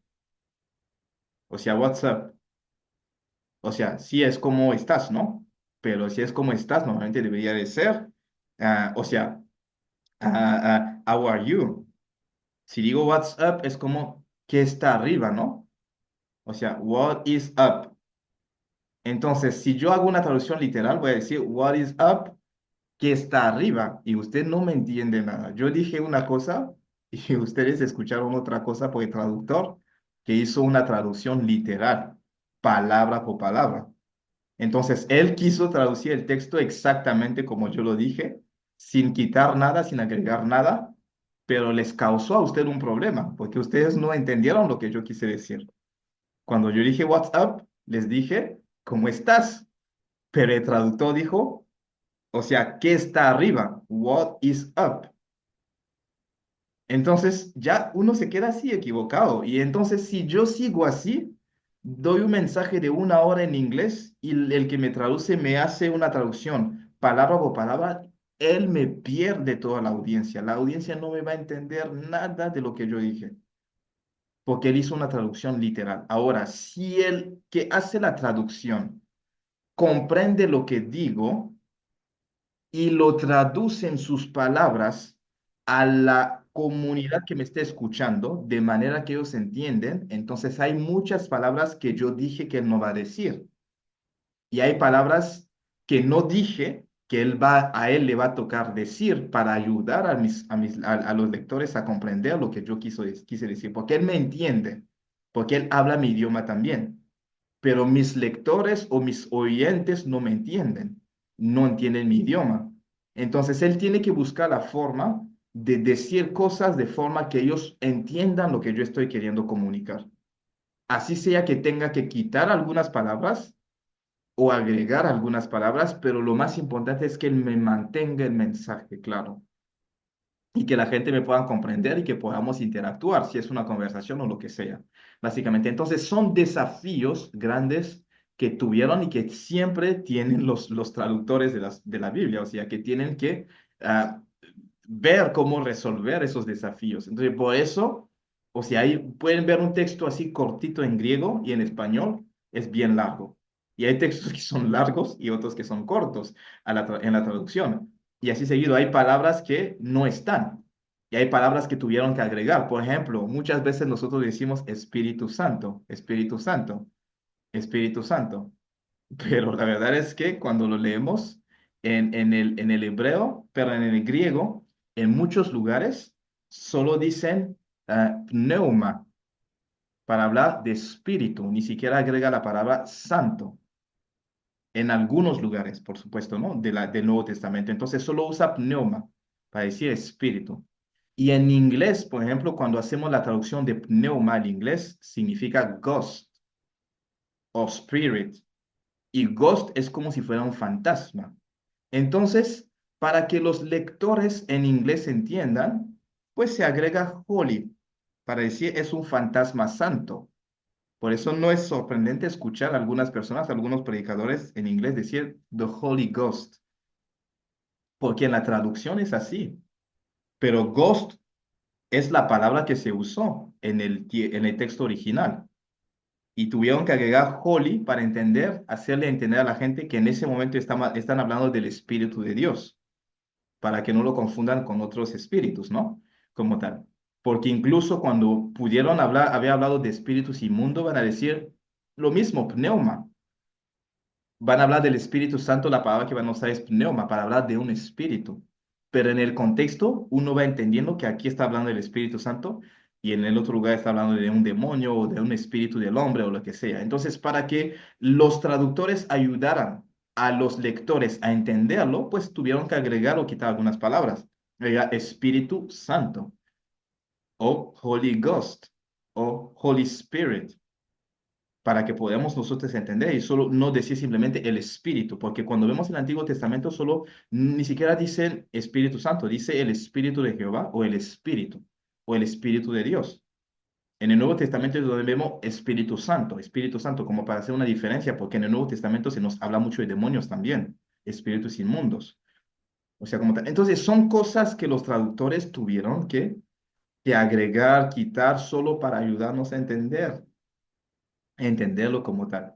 O sea, es muy importante. Así que si escuchas a alguien decir simplemente espíritu, o sea, avívanos, y todo, no está mal. Si no dice Espíritu Santo, no está cometiendo un pecado. Que diga Espíritu no está mal, ¿ok? Porque en el texto original en muchos lugares solo dice pneuma. Ni siquiera dice Espíritu Santo, o sea, como tal. Entonces, son cositas que uno va entendiendo y no se escandaliza más. O sea, cuando ve algunas cosas así en el mundo cristiano, o sea, concretamente. Entonces, las expectativas de los lectores fueron uno de los desafíos más grandes que tuvieron. ¿Cómo ayudamos a los lectores a entender? Y ahora más, porque las nuevas generaciones hablan un lenguaje que ni siquiera nada tiene que ver con los lenguajes pasados. Entonces, hay que buscar versiones que se adapten también a ellos. Por eso nacen nuevas versiones como la traducción del lenguaje actual, como por ejemplo la NTV, la nueva traducción viviente, Dios habla hoy, porque pues tratan de llevarlo al lenguaje de los nuevos, porque así es. El español que hoy estamos hablando no es el español que hablaban en el 1500. Tuvieron que hacer una adaptación para que nosotros tuviéramos la Reina Valera 1960, porque si leen la Biblia del oso, casi no la van a entender, que es una de las traducciones más antiguas de la Biblia en español, en el idioma español. Fue escrito como en el 1500 o en 1400 y algo. O sea, si la leen no la van a entender muy bien, pero fue por el español de aquel entonces. Entonces, no nos escandalicemos si hay nuevas traducciones para las nuevas generaciones, porque la Reina Valera es una nueva traducción para nosotros y para nuestros tiempos. Y los que estuvieron viviendo en los años 1500, 1400, no tenían la Reina Valera. Entonces, son puntos que nosotros vamos viendo, o sea, no lo tenían tal como nosotros la tenemos hoy en día. Entonces, son algunas cosas que nos ayudan como tal. Entonces, para hacer la traducción de la Biblia, usaron dos métodos. Algunos se enfocaron más en hacer una traducción literal y otros se enfocaron en hacer una traducción dinámica o funcional. Es decir, que la gente entienda mejor. Los que se enfocaron en la traducción literal intentaron mantenerse más cerca posible de los textos originales en términos de palabras y estructuras gramaticales. ¿Ok? Entonces, por ejemplo, es como si alguien que dijera, What's up? En vez de decir, ¿qué está arriba? Dice, ¿qué está en tu vida? ¿O qué está pasando en tu vida? Entonces, él se acerca un poco más a lo que quiso decir el autor que el que dice cómo estás o qué tal, como tal. No sé si me explican. Hablando de traducción literal, porque el que dice cómo estás o qué tal, en inglés no es así. En inglés es how are you? How are you? O sea, entonces, si alguien dice what's up, si yo quiero hacer una traducción literal, literal pura, digo que está arriba y está falso. O sea, no digo lo que quiso decir el autor, pero si digo qué está en tu vida o qué está pasando en tu vida, me estoy acercando un poquito más a lo que él dijo, pero agregando algunas palabras para que me entiendan. Y si digo cómo estás, ahí estoy diciendo totalmente algo diferente a lo que él dijo, pero que tiene el mismo significado. Entonces, voy a decir que, por ejemplo, la Reina Valera sería como un qué está en tu vida o qué está pasando en tu vida. Y la NVI sería como cómo estás. Usé un término diferente, una expresión diferente, pero es que él quiso decir casi esto, solo que usó otras palabras. Entonces, ahí es donde vemos un poco la diferencia. Entonces, uno hace una traducción literal, tratando de mantenerse lo más cercano posible a los textos originales, y va a ser un poco difícil para los lectores contemporáneos entenderlo. Por eso los nuevos en la fe les cuesta entender Reina Valera 1960. Les cuesta muchísimo. Pero para los que tienen ya tiempo en el Señor, es mucho fácil, es fácil para ellos. Ahora, para los que tienen muchos años en el Señor, les cuesta como leer la Biblia en NBI, en NTV, dicen, me está quitando algo. O sea, ya me acostumbré con la 1900, la Reina Valera 1960, como tal. Simplemente es por la traducción. Entonces, usó una traducción literal, manteniéndose cercano al texto original, manteniendo las estructuras gramaticales como fueron, al máximo, no a la perfección, pero al máximo. Y otros usaron la traducción dinámica o funcional. Allí el enfoque está en transmitir el significado y la intención del texto original. Como alguien que le va a decir al que va al orador, hable usted. Él va a hablar por 2 minutos y después yo hago un resumen de lo que él dijo y se los comunico en español. O sea, no trato de traducir palabra por palabra lo que él dijo, sino que entiendo lo que él dice y yo lo transmito en el lenguaje de la gente que me está escuchando, para que comprendan lo que él quiso decir concretamente. Así es como vemos la diferencia. Y ahora vamos a hacer un ejercicio donde vamos a ver las diferencias entre las distintas traducciones, pero unos se enfocaron en la traducción literal y otros en la traducción dinámica o funcional. Por eso tenemos versiones diferentes. Ahora, estos métodos tienen sus ventajas y sus desventajas. Y la elección del uno o del otro depende del propósito, de la traducción, del público objetivo, de la naturaleza del texto a traducir y de muchos otros factores como tal. Entonces, después vamos a ver también, si quiero hacer un estudio bíblico, cuáles son las versiones recomendadas. Si quiero hacer un devocional con nuevos creyentes o evangelizar, cuáles son las versiones recomendadas. Son puntos que vamos a ver cuando vayamos terminando esta sesión como tal. Así que, para repasar un poco, la Biblia fue escrita en hebreo, en arameo y en griego. La primera traducción del hebreo y arameo al griego fue la Septuaginta. Después hubo la Vulgata Latina, que fue la traducción de la Biblia de sus textos originales al latín. Y ya después hubieron del latín traducciones a otros idiomas y de los textos originales traducciones a otros idiomas. La Biblia de Wycliffe, que fue traducida pues por John Wycliffe, que es la primera traducción de la Biblia completa en inglés. Ahí es donde la tenemos. La Biblia de Lutero, pues obviamente fue lo que él usó, la traducción. Él hizo la traducción del Nuevo Testamento al alemán, o sea, básicamente no, del latín al alemán, como tal. Perdón, del hebreo y griego al alemán directamente, ¿no? Básicamente, la King James que nosotros conocemos, decimos King James, que es una Biblia en inglés, en portugués también la hay. Es una Biblia que fue, o sea, fue una traducción de la Biblia al inglés, o sea, fue iniciado por el rey James en inglés, que es Jacobo o Santiago, ¿no? En español, como tal. Por eso la Biblia se llama King James, porque él fue quien inició, o sea, reunió un equipo para que ellos hicieran la traducción de la Biblia en inglés. Y es una de las más antiguas de la Biblia en inglés como tal. Porque pues fue el King James, el rey James o el rey Jacobo que lo inició, pues la Biblia tomó su nombre, ¿no? Y muchas de las versiones de la Biblia también, por ejemplo, Reina Valera y todo lo demás, o sea, son versiones que a veces toman el nombre del que los tradujo o el que inició la traducción de de esas Biblias como tal.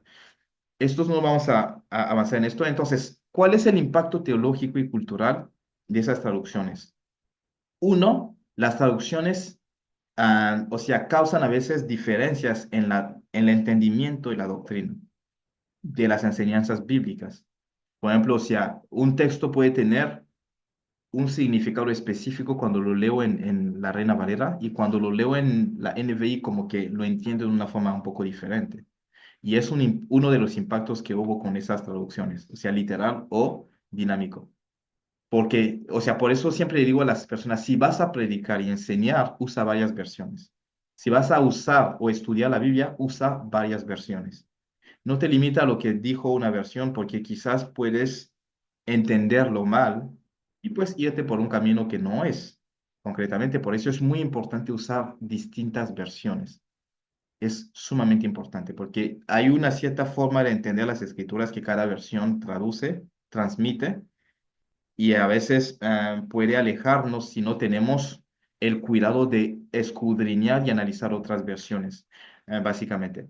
Además de la parte doctrinal, las traducciones también o las versiones han ayudado en algunos momentos a unificar varias iglesias a los creyentes y en otros casos a dividir a los creyentes. La Vulgata Latina ayudó a unificar las iglesias en aquel entonces porque ya tenían la Biblia en latín. Entonces todos podían tener la misma interpretación de la Biblia en aquel entonces. Pero hoy en día hay fragmentaciones en el cuerpo de Cristo. Algunos dicen la NVI no hay que leerla, es del diablo. Y algunos que dicen la NTV no, la nueva traducción viviente no. Dios habla, hoy hay que leerla. O sea, son criterios que vienen siendo a veces criterios propios, pero también, o sea, pueden que la gente tenga razón cuando lo dicen, lo expresan. Pero bueno, esas nuevas traducciones, esas muchas versiones tienen un impacto, o sea, es que han causado divisiones o unidades en ciertas, o unificación en ciertos movimientos, en ciertas iglesias. Y también han cambiando incluso la forma en la que la gente hace la liturgia, la forma en la que la gente manejan la estructura de la iglesia y de los servicios. Porque antes en las iglesias no podía haber predicadores que no fueran, o sea, que no estuvieran sirviendo al Señor a tiempo completo. Antes en las iglesias no podía predicar a alguien que no está sirviendo a tiempo completo, porque no, o sea, la misma dificultad de la interpretación de las escrituras hacía que no cualquier persona podía predicar. O sea, porque no todos entendían el hebreo y griego, no todos entendían, no todos tenían acceso a la Biblia. Y cuando fue traducido al latín también, hubo un tiempo donde no todos entendían el latín profundamente. Entonces, solo las personas que se dedicaban al ministerio estudiaban el latín, estudiaban el griego, el hebreo, y podían entender las escrituras y comunicarlas. Y eso evitó también muchos errores. Pero hoy en día, como hay muchas traducciones a distintos idiomas, cualquier persona, así sea una persona que nació de nuevo ayer, puede tomar la Biblia, lo entiende y la puede explicar. Es positivo, por supuesto, y también es negativo, porque ya tenemos a personas que no están consagradas al ministerio y que están predicando, y predicando muchos errores, muchísimos. Se levantó apenas ayer, empezó a predicar al día siguiente. Entonces, no tiene un entendimiento profundo de las escrituras. Es bueno porque, pues, entiende de una cierta forma y puede predicar, pero puede que sea malo porque él no tiene una comprensión profunda de las escrituras y puede estar transmitiendo errores. Y es bien raro. Y eso solo existe en el mundo cristiano, como tal. Porque no hay ningún piloto que el día de ayer dice, yo decido ser piloto y al día siguiente está manejando un avión. Eso no existe. O sea, si usted se monta en un avión y le dicen a usted que el que está ahí de piloto apenas ayer, ayer él tenía otra profesión y ayer leo todo lo que sea necesario, leo un manual de manejo de aviones y hoy está manejando este avión, yo creo que usted se baja de ese avión inmediatamente. Inmediatamente. Lo mismo pasa si les dicen que, bueno, el que es médico ahí, que lo va a atender a usted, apenas pasó una semana leyendo libros de medicina y le va a atender o le va a hacer una cirugía. Yo creo que usted no se deja, por más dolor que usted tenga, yo creo que usted no se deja atender. Le dice, más me vale que el dolor, o sea, la persona va a decir que más le vale que el dolor lo mate, a que ese médico lo mate, ¿no? Como tal. Entonces, es sorprendente que en la iglesia, o sea, cualquier persona lo hace y predica y monta una iglesia y lo hace. Las traducciones son las que, son lo que, o sea, es el resultado que han traído las traducciones, porque la gente no necesita especializarse en el ministerio para poder comprender las escrituras y comunicarlas y ejercer un ministerio como tal. Entonces, son como desafíos que han traído estas traducciones. Positivo es, por supuesto, porque todos tenemos acceso a las escrituras, pero también cualquier persona las usa a su manera, sin el entendimiento profundo y empieza a predicar cualquier cosa y enseñar lo que quiere y usarla también por su beneficio propio, o sea, básicamente para poder manipular al pueblo del Señor concretamente. Son los desafíos que hay, no podemos hacer mucho en contra de esto y se va a seguir multiplicando.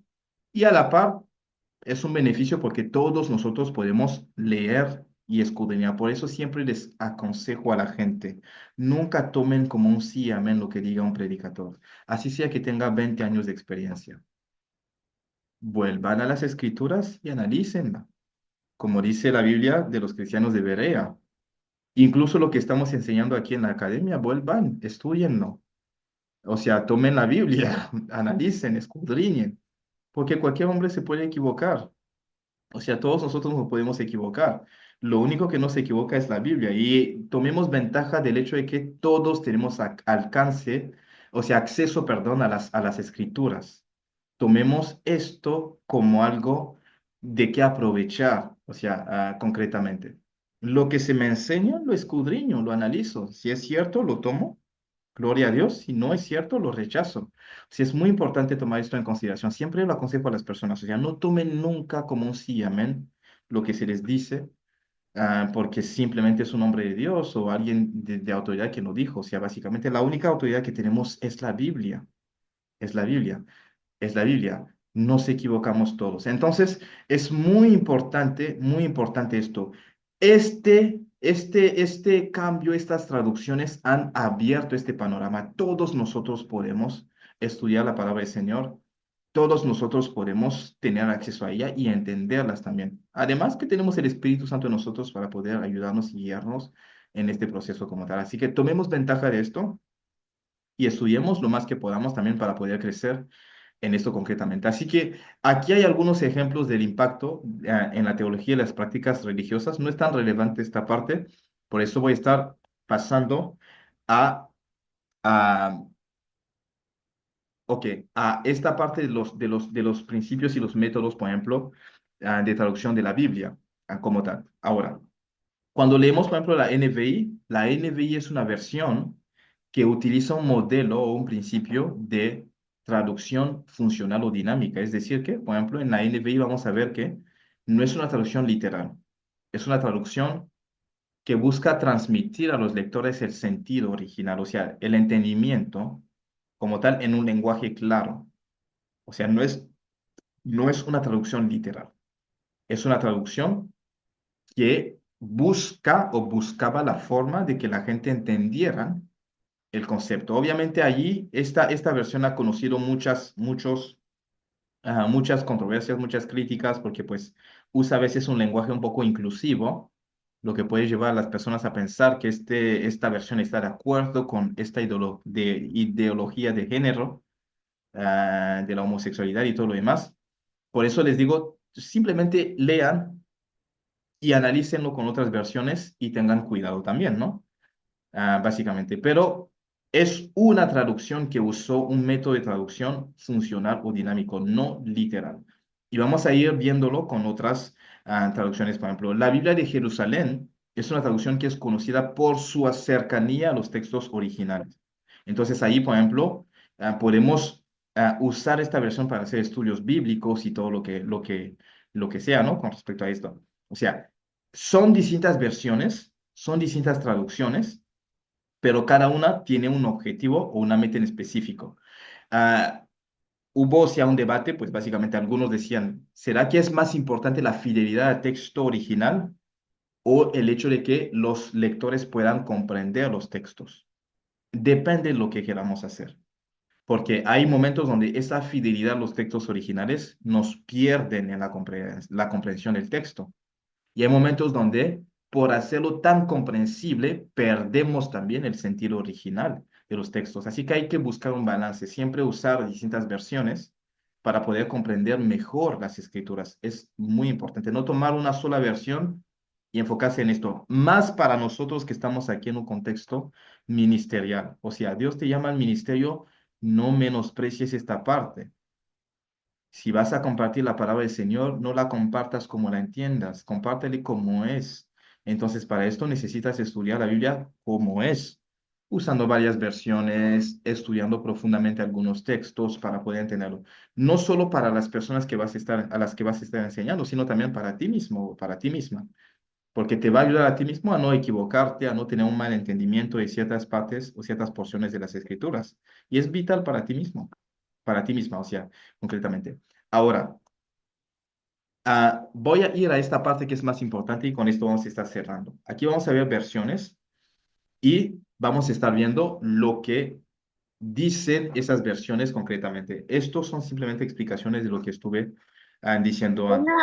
Una pregunta. Sí, sí, maestra. em, Me llama mucho la atención lo que se está hablando y ejemplo para una ocasión, estudiando el libro de Corintios, donde habla, incluso fue algo que ya se mencionó, de que se evitara por consejo del apóstol Pablo que la mujer enseñase Ujú, o que la mujer hablara dentro de la congregación. ujú, Entonces, en ese caso, si ejemplo, yo estoy tratando el texto en una enseñanza o en una prédica, ujú.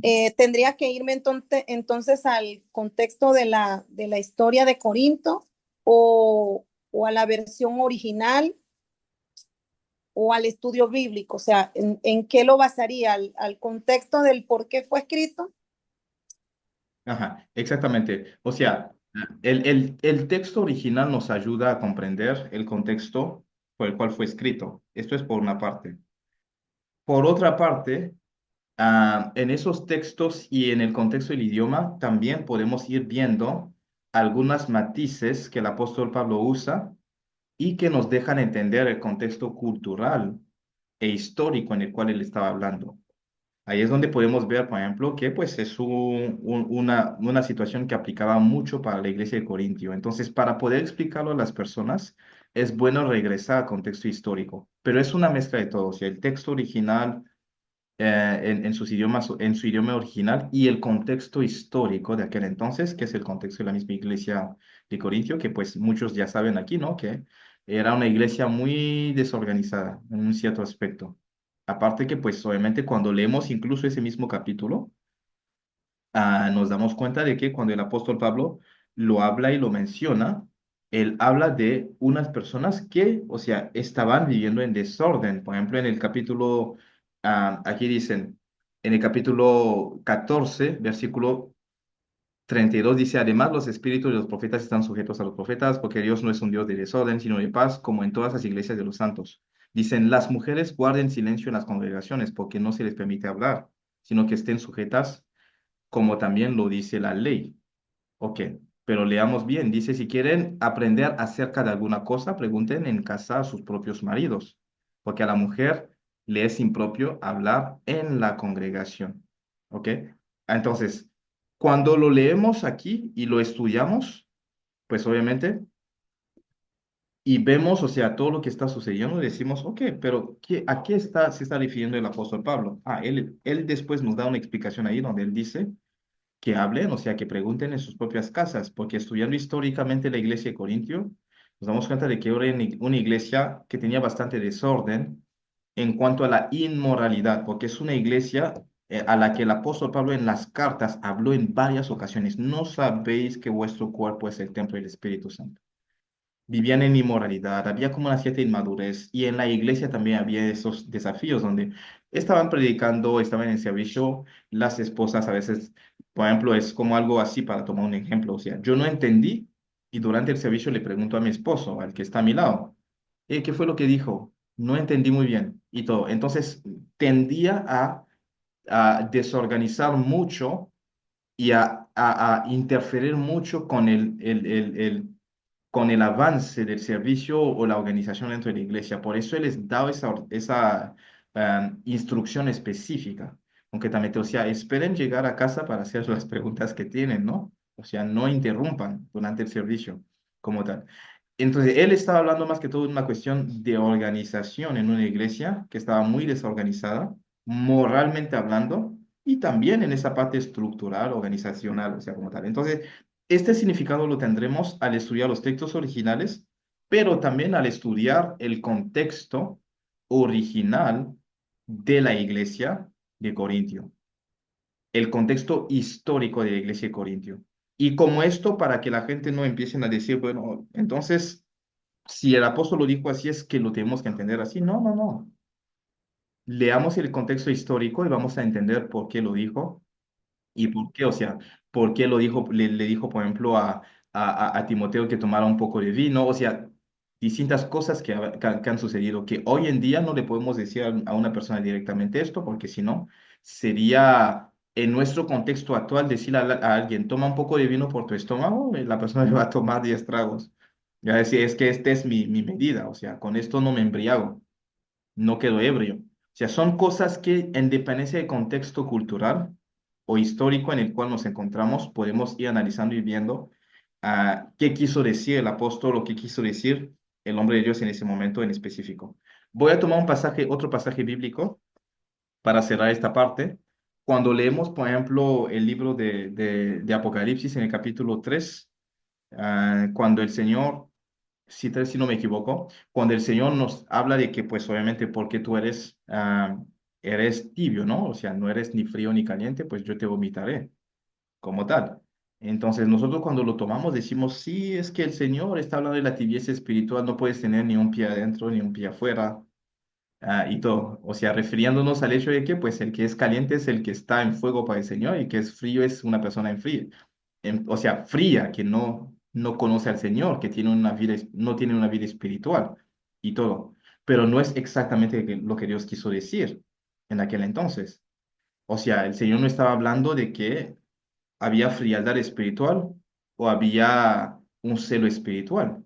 Él estaba hablando de la utilidad del agua. Decía que el agua tibia no sirve, porque en el contexto, pues básicamente, de esa iglesia, en aquel entonces, o sea, pasaba un río que en algún lugar era caliente y en otro lugar era frío. Entonces, para el pueblo de esa localidad, el agua fría servía para ciertas cosas y el agua caliente servía para ciertas cosas. Y el agua que quedaba de por medio, que era tibia, no les servía para nada.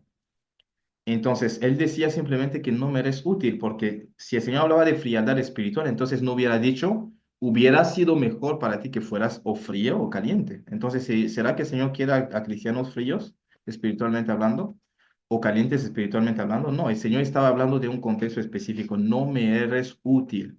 En ese momento hablaba de la utilidad, pero son cosas que solo vamos a entender si empezamos a ver el contexto histórico en ese momento en el cual él estaba hablando o dando esa profecía a Juan, pues básicamente. Entonces son puntos que para interpretarlos necesitamos volver al contexto histórico. Y para cerrar, en ese contexto de 1 Corintios 14, sí es necesario volver al contexto histórico. Y yo creo que es lo que pues muchos han estado haciendo. O sea, el apóstol Pablo se refería a algo del contexto histórico y del contexto específico de la iglesia de Corintio. Es decir, que si hoy en día hay una iglesia que vive ese desorden, hay que volvérselo a decir, a esa iglesia en específico. Pero una iglesia organizada, ordenada, no tiene por qué, o sea, estar ah, ah, teniendo ese tipo de imposiciones como tal. O sea, son puntos que hay que analizar, pero en ese contexto histórico. No sé si estuvo bien, si contestó la pregunta o si hay algo más, maestra.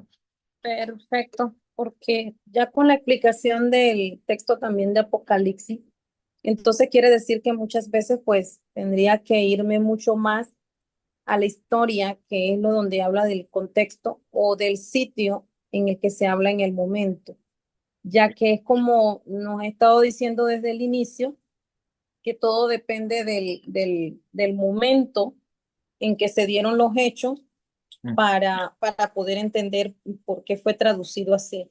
exacto, Así que sí, ya estoy claro. Muchas gracias. exacto. Muchas gracias, muchas gracias. Ok, ahora si seguimos, nos falta poco, vamos terminando ya. Ahora tenemos esta parte donde vamos a ver las versiones, la recomendación, el tipo de traducción, la recomendación y algún comentario.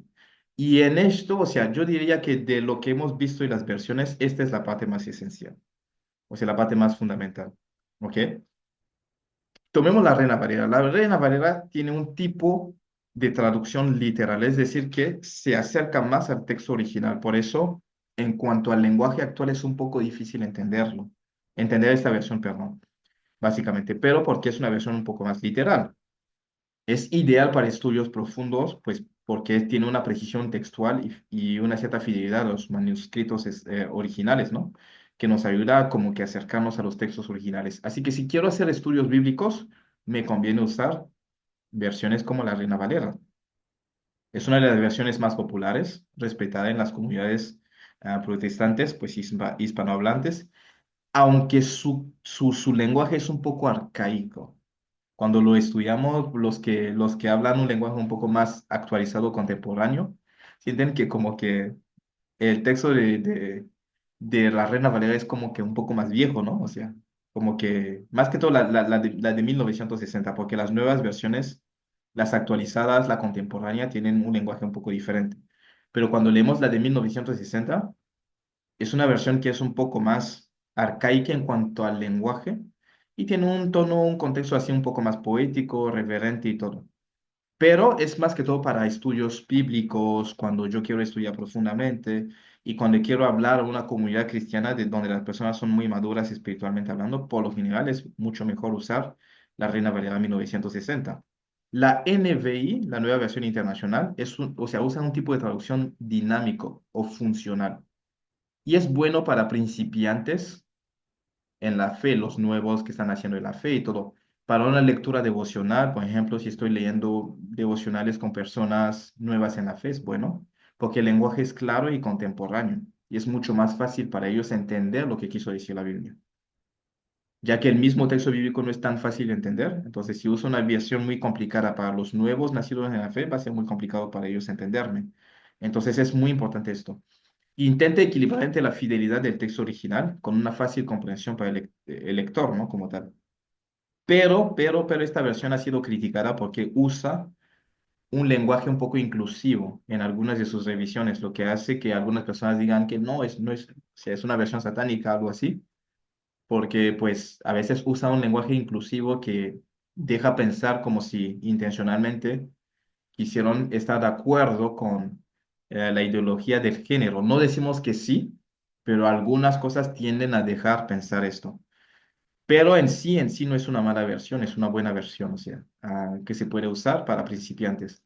Después tenemos otras versiones. Tenemos, por ejemplo, la versión de Dios habla hoy, que es una versión dinámica, excelente para nuevos creyentes, porque el lenguaje es muy sencillo y accesible. Y el comentario, o sea, con respecto a esto, puede ser utilizado en evangelismos, en estudios bíblicos informales con personas muy nuevas en la fe, o sea, como tal, porque pues es un lenguaje muy sencillo, muy claro, muy accesible. como tal. La Biblia de Jerusalén, sin embargo, sí es una alineación muy literal y es más que todo para estudios bíblicos muy detallados y, o sea, para los eruditos, los que entienden muy profundamente las escrituras. Entonces, si yo quiero estudiar profundamente la palabra, puedo usar la Reina Valera 1960, la Biblia de Jerusalén también, que tiene algunas notas explicativas y comentarios que son buenos, ¿no? Como tal. Incluye extensas notas académicas por lo general que dan explicaciones teológicas y todo lo demás. Es ideal para los estudiantes que están muy avanzados en la Biblia, o sea, que conocen mucho de la palabra del Señor. Pero cualquier persona puede leer esa versión también. O sea, ahora, la Biblia latinoamericana usa una traducción dinámica, es buena para una lectura diaria, una comprensión general y todo. Y está enfocada esa versión de no estoy hablando de la Biblia de las Américas, estoy hablando de la Biblia latinoamericana.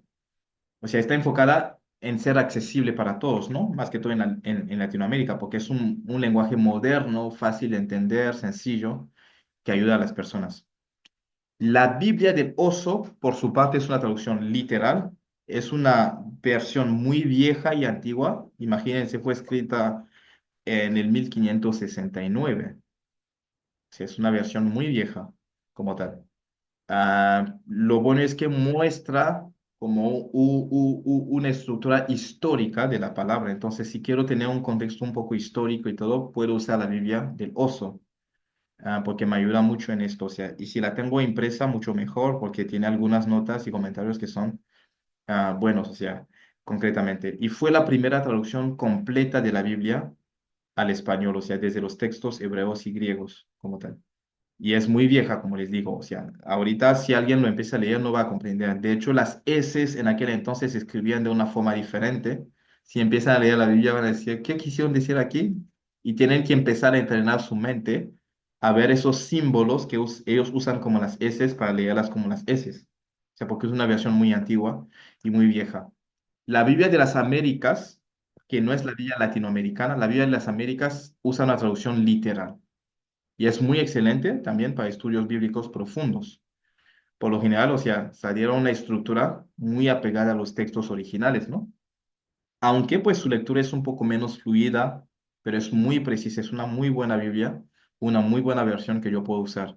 Si no me adapto mucho a la Reina Valera 1960, la Biblia de las Américas puede ser un excelente sustituto, porque es buena, o sea, es una muy buena versión. La traducción del lenguaje actual, como lo pusimos aquí, es muy dinámica, pero súper dinámica, porque es, o sea, demasiado, o sea, el lenguaje es demasiado contemporáneo, demasiado. Es ideal para jóvenes, nuevos creyentes, para personas, o sea, para las cuales el idioma español no es su idioma principal, ¿no? Como tal, porque es un lenguaje muy sencillo, muy coloquial, muy contemporáneo, y así hago énfasis en eso, muy coloquial y contemporáneo, lo que hace que sea accesible, o sea, para muchas personas, ¿no? Aunque a veces se aleja mucho de la fuente, porque, o sea, como que por buscar tanta claridad, algunos textos pierden su originalidad. Por eso les digo, hay que tener muchísimo cuidado. O sea, usarlos como para dar una mejor explicación a las personas, pero no usar únicamente la traducción del lenguaje actual, porque es muy coloquial, muy contemporáneo, a veces se aleja mucho de los textos originales como tal, buscando mayor claridad, termina alejándose un poco más de los textos originales como tal. Entonces, si quiero hacer estudios bíblicos, ¿cuáles son las versiones que puedo usar? Estudios bíblicos profundos, lo pueden apuntar ahí. Reina Valera, la Biblia de las Américas, la Biblia de Jerusalén, la Biblia del Oso. Reina Valera, la Biblia de las Américas, la Biblia del Oso y la Biblia de Jerusalén. Las demás versiones, Biblia latinoamericana, Dios habla hoy, nueva versión internacional, nueva traducción viviente, traducción del lenguaje actual y los que, por ejemplo, Reina Valera contemporánea, son Biblias que usan un lenguaje dinámico. Es mucho mejor para evangelismos, para estudios con jóvenes, con nuevos creyentes, con personas que no entienden muy bien el español. Con esto cerramos la clase de hoy, o sea, básicamente. Entonces, hoy hemos visto los libros apócrifos, hemos visto la transmisión de las escrituras, cómo fueron pasándose de generación a generación. También hemos visto, o sea, las traducciones de la palabra y vimos las versiones aquí, finalizando esta sesión como tal. O sea, en resumen, les he dicho las cuatro cosas que hemos visto fundamentalmente: los libros apócrifos, la transmisión de las escrituras, la interpretación o la traducción de las escrituras y el análisis de las versiones que tenemos hoy en día. Con eso podemos hacer un resumen de lo que hemos visto hoy en esta sesión. Y una pregunta ahí: ¿cuál es la versión de la Biblia que más te gusta usar? O sea, la tarea de hoy es súper sencilla, la verdad. O sea, es súper sencilla, fácil de hacer, un resumen de lo que vimos. ¿Y cuál es la versión de la Biblia que más te gusta usar? ¿Por qué te gusta usar esa versión como tal? Y como práctica, memoriza ya, la semana pasada habíamos visto la estructura y los nombres de los libros del Antiguo Testamento. Bueno, no sé si todos lo hicieron, pero empieza a entrenar tu mente a conocer la estructura de los libros del Antiguo Testamento. Así sea que empieces, no sé, con el Pentateuco está bien y ya vas avanzando poco a poco. Pero esta vez va a ser, memoriza la estructura y los nombres de los libros del Nuevo Testamento. Es muy importante, o sea, del Nuevo Testamento, para que puedas ah, ah, memorizar y saber cómo están organizados como tal. A fecha límite el lunes antes de la clase, enviarlo a Dunamis, globalmin@gmail.com. Con eso terminamos. Antes, no sé si alguien tiene alguna pregunta, algún comentario como tal.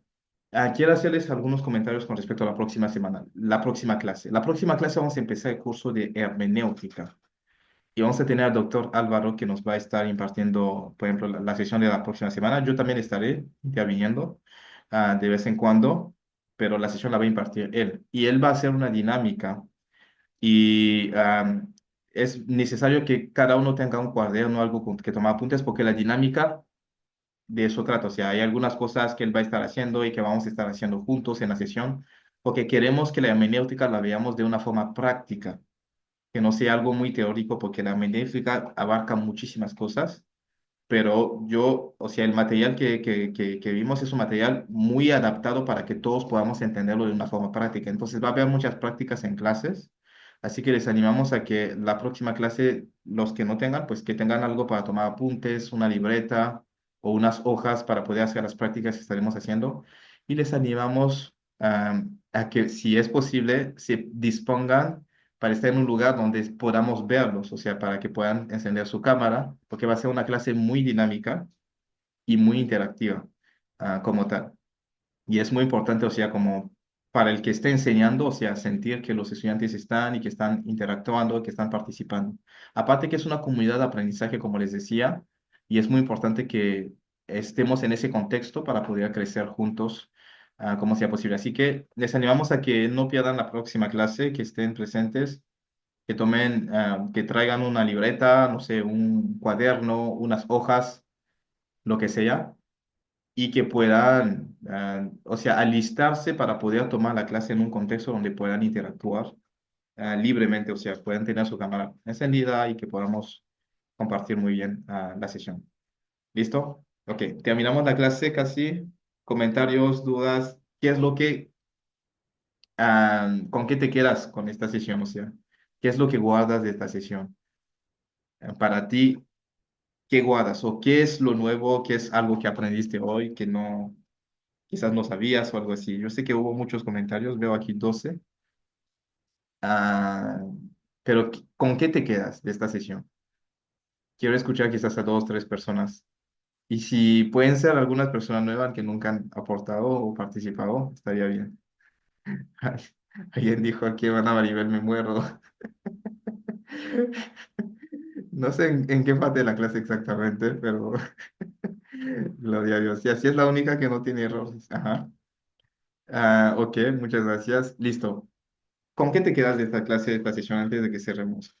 No sé si dos, tres personas pueden compartir su experiencia con respecto a esta clase. Y les escuchamos.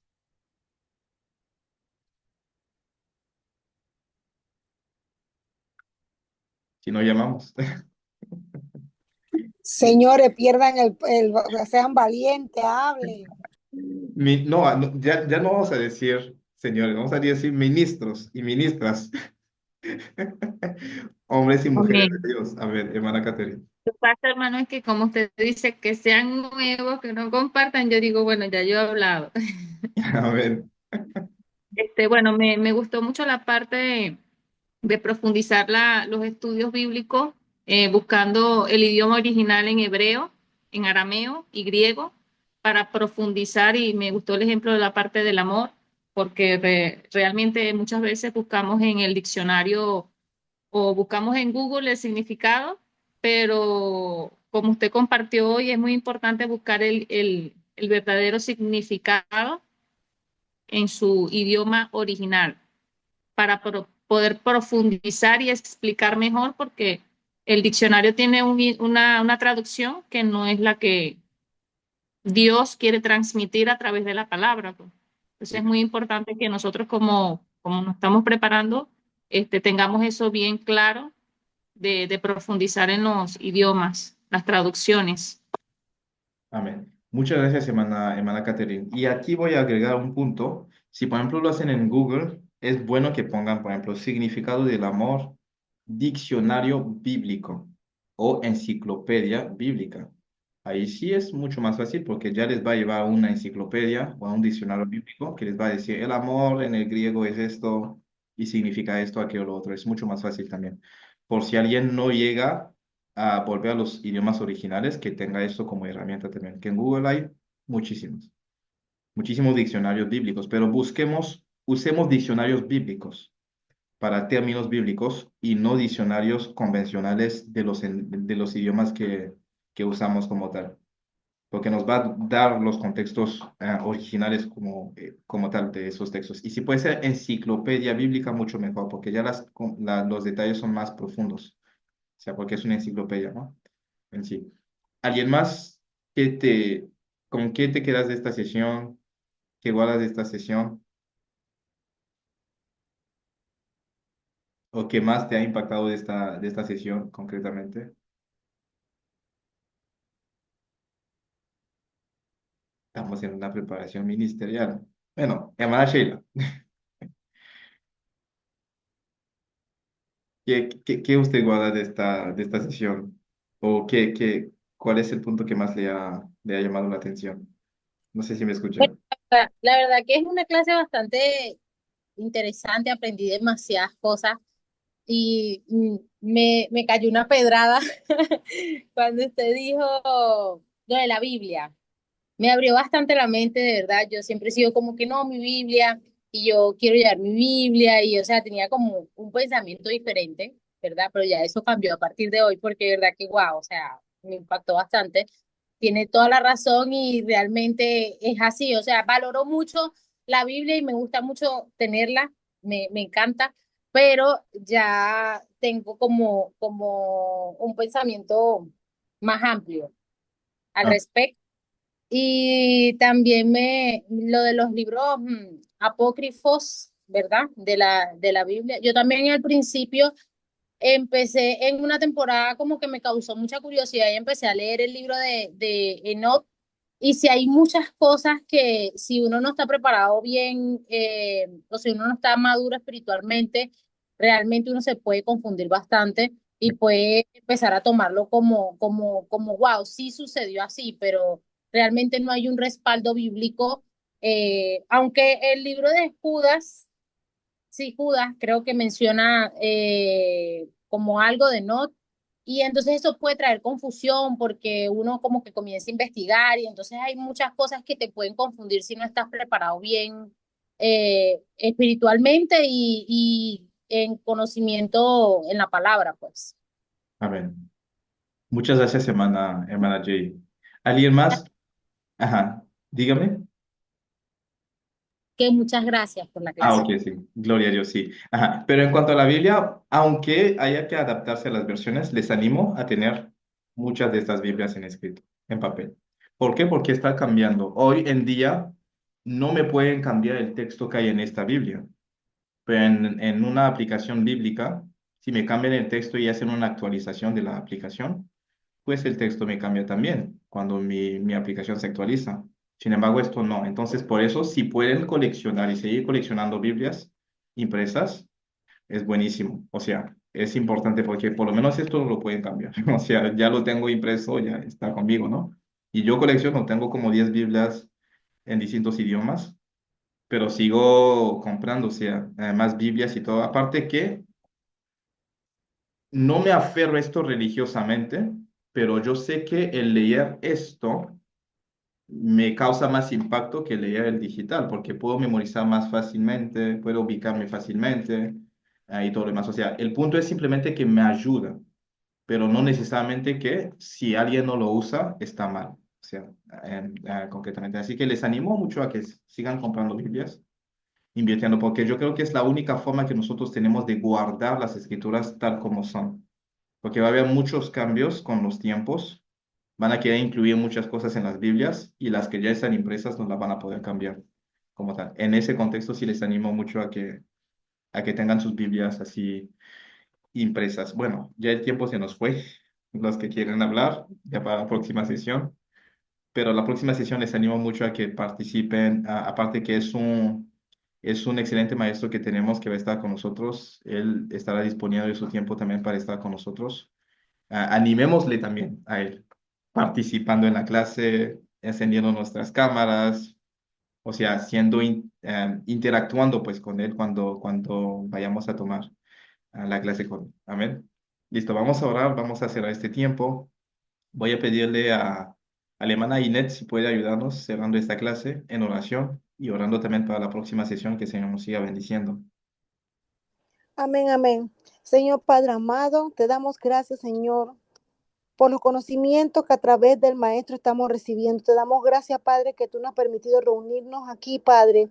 Te pedimos, Señor, Padre, que sigas tú expandiendo nuestra mente, Señor, que sigas tú dándonos la capacidad de entender todo lo que el Maestro está dándonos, Señor, para ponerlo a tu servicio, para ponerlo al servicio de tu pueblo, Padre. Te agradecemos, Señor, por cada uno de los que pudieron conectarse y por lo que no han podido, Señor, ser tú ayudándolo para la próxima. Padre amado, te pido, Señor, por el profesor que viene para la otra clase, que no haya nada que se interponga, Padre, que podamos todos estar conectados y con nuestra mente fresca para recibir lo que tú tienes para nosotros. Te lo pido en el nombre de Jesús, Padre amado. Amén.